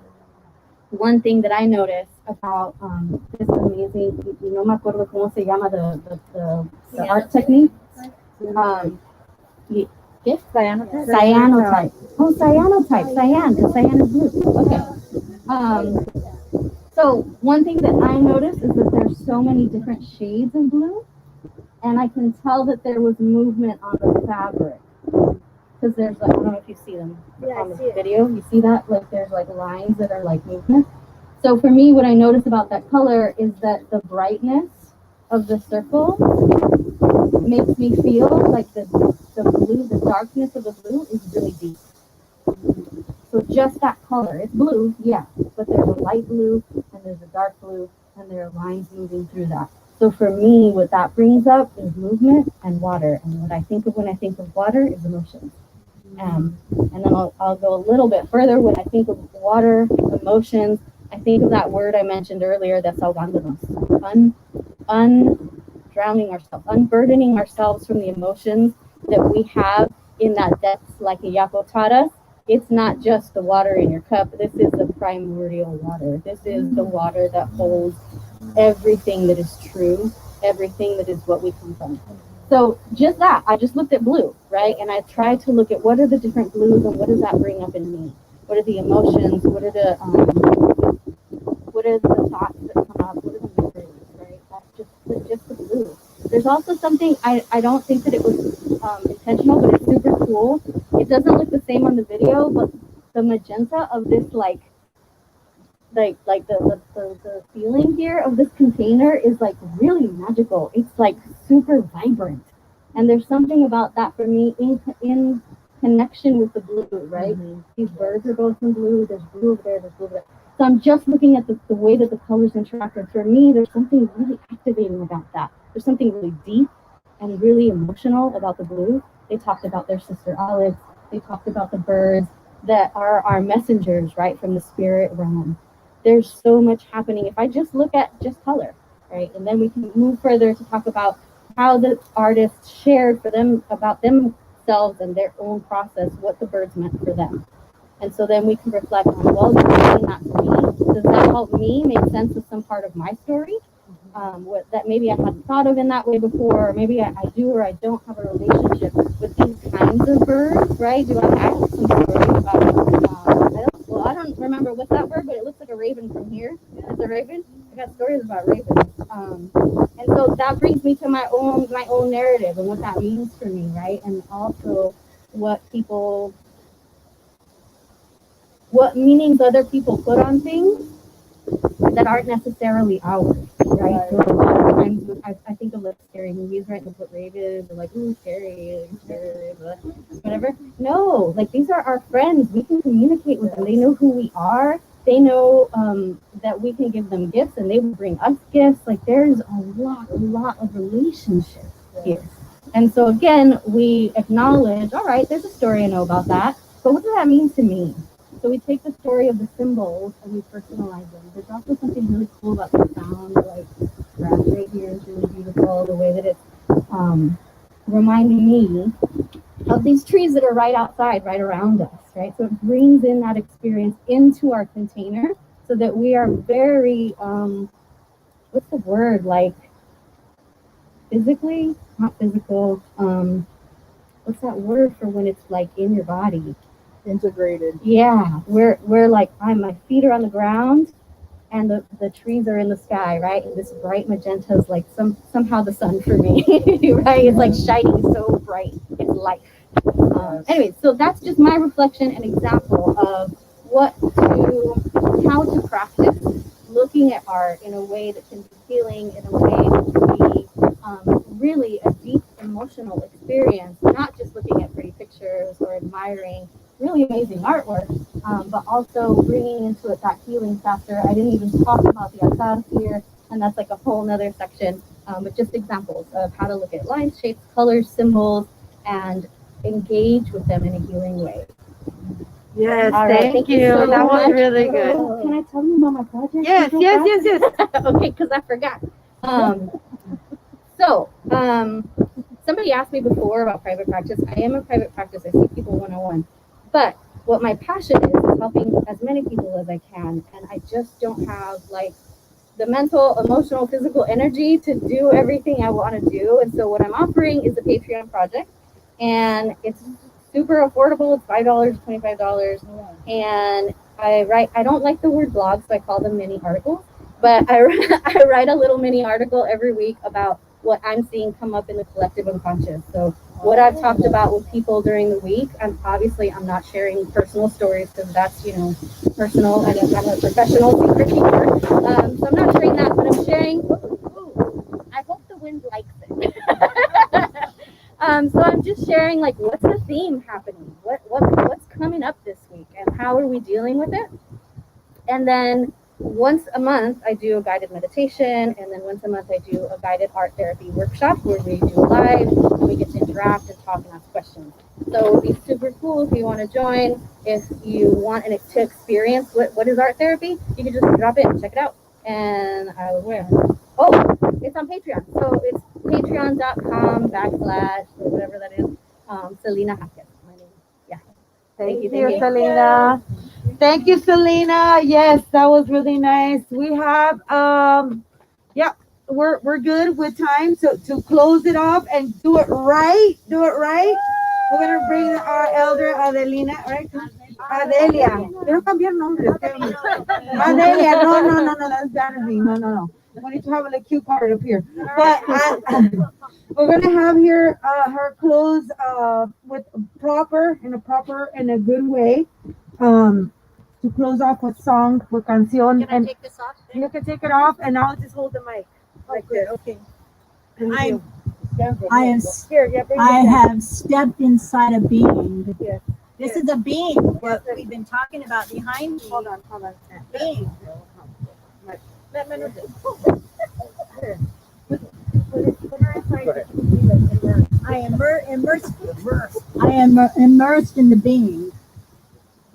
It has a life of its own now. It's been created out of animal and bird and all kinds of beautiful in the spirit of a loved one.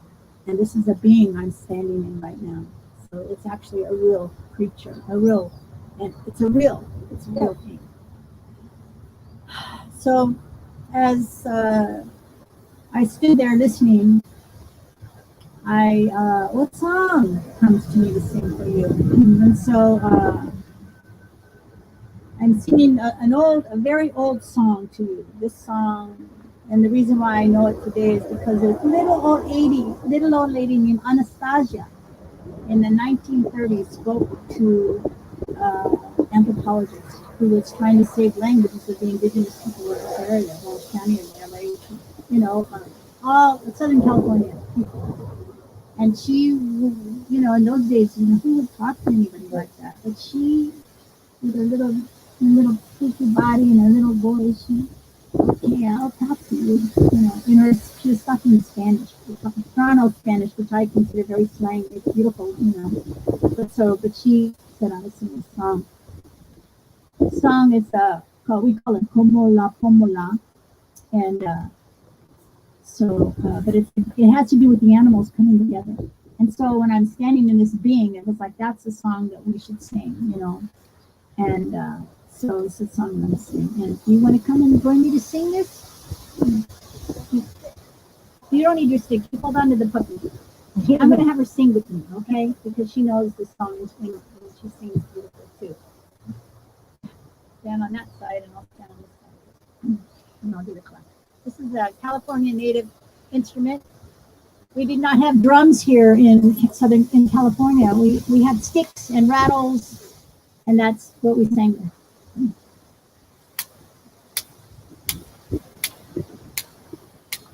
Como la, epenesha, nesha, pome panesha, shukatula, pome panesha, nesha, pome panesha. Oh, como la, pome panesha, nesha, pome panesha. Como la, epanesha, nesha, pome panesha. Shukatula, pome panesha, nesha, pome panesha. Oh, como la, pome panesha, nesha, pome panesha. Como la, epanesha, nesha, pome panesha. Shukatula, pome panesha, nesha, pome panesha. Oh, como la, pome panesha, nesha, pome panesha. Como la, epanesha, nesha, pome panesha. Shukatula, pome panesha, nesha, pome panesha. Oh, como la, pome panesha, nesha, pome panesha. Como la, epanesha, nesha, pome panesha. Shukatula, pome panesha, nesha, pome panesha. Oh, como la, pome panesha, nesha, pome panesha.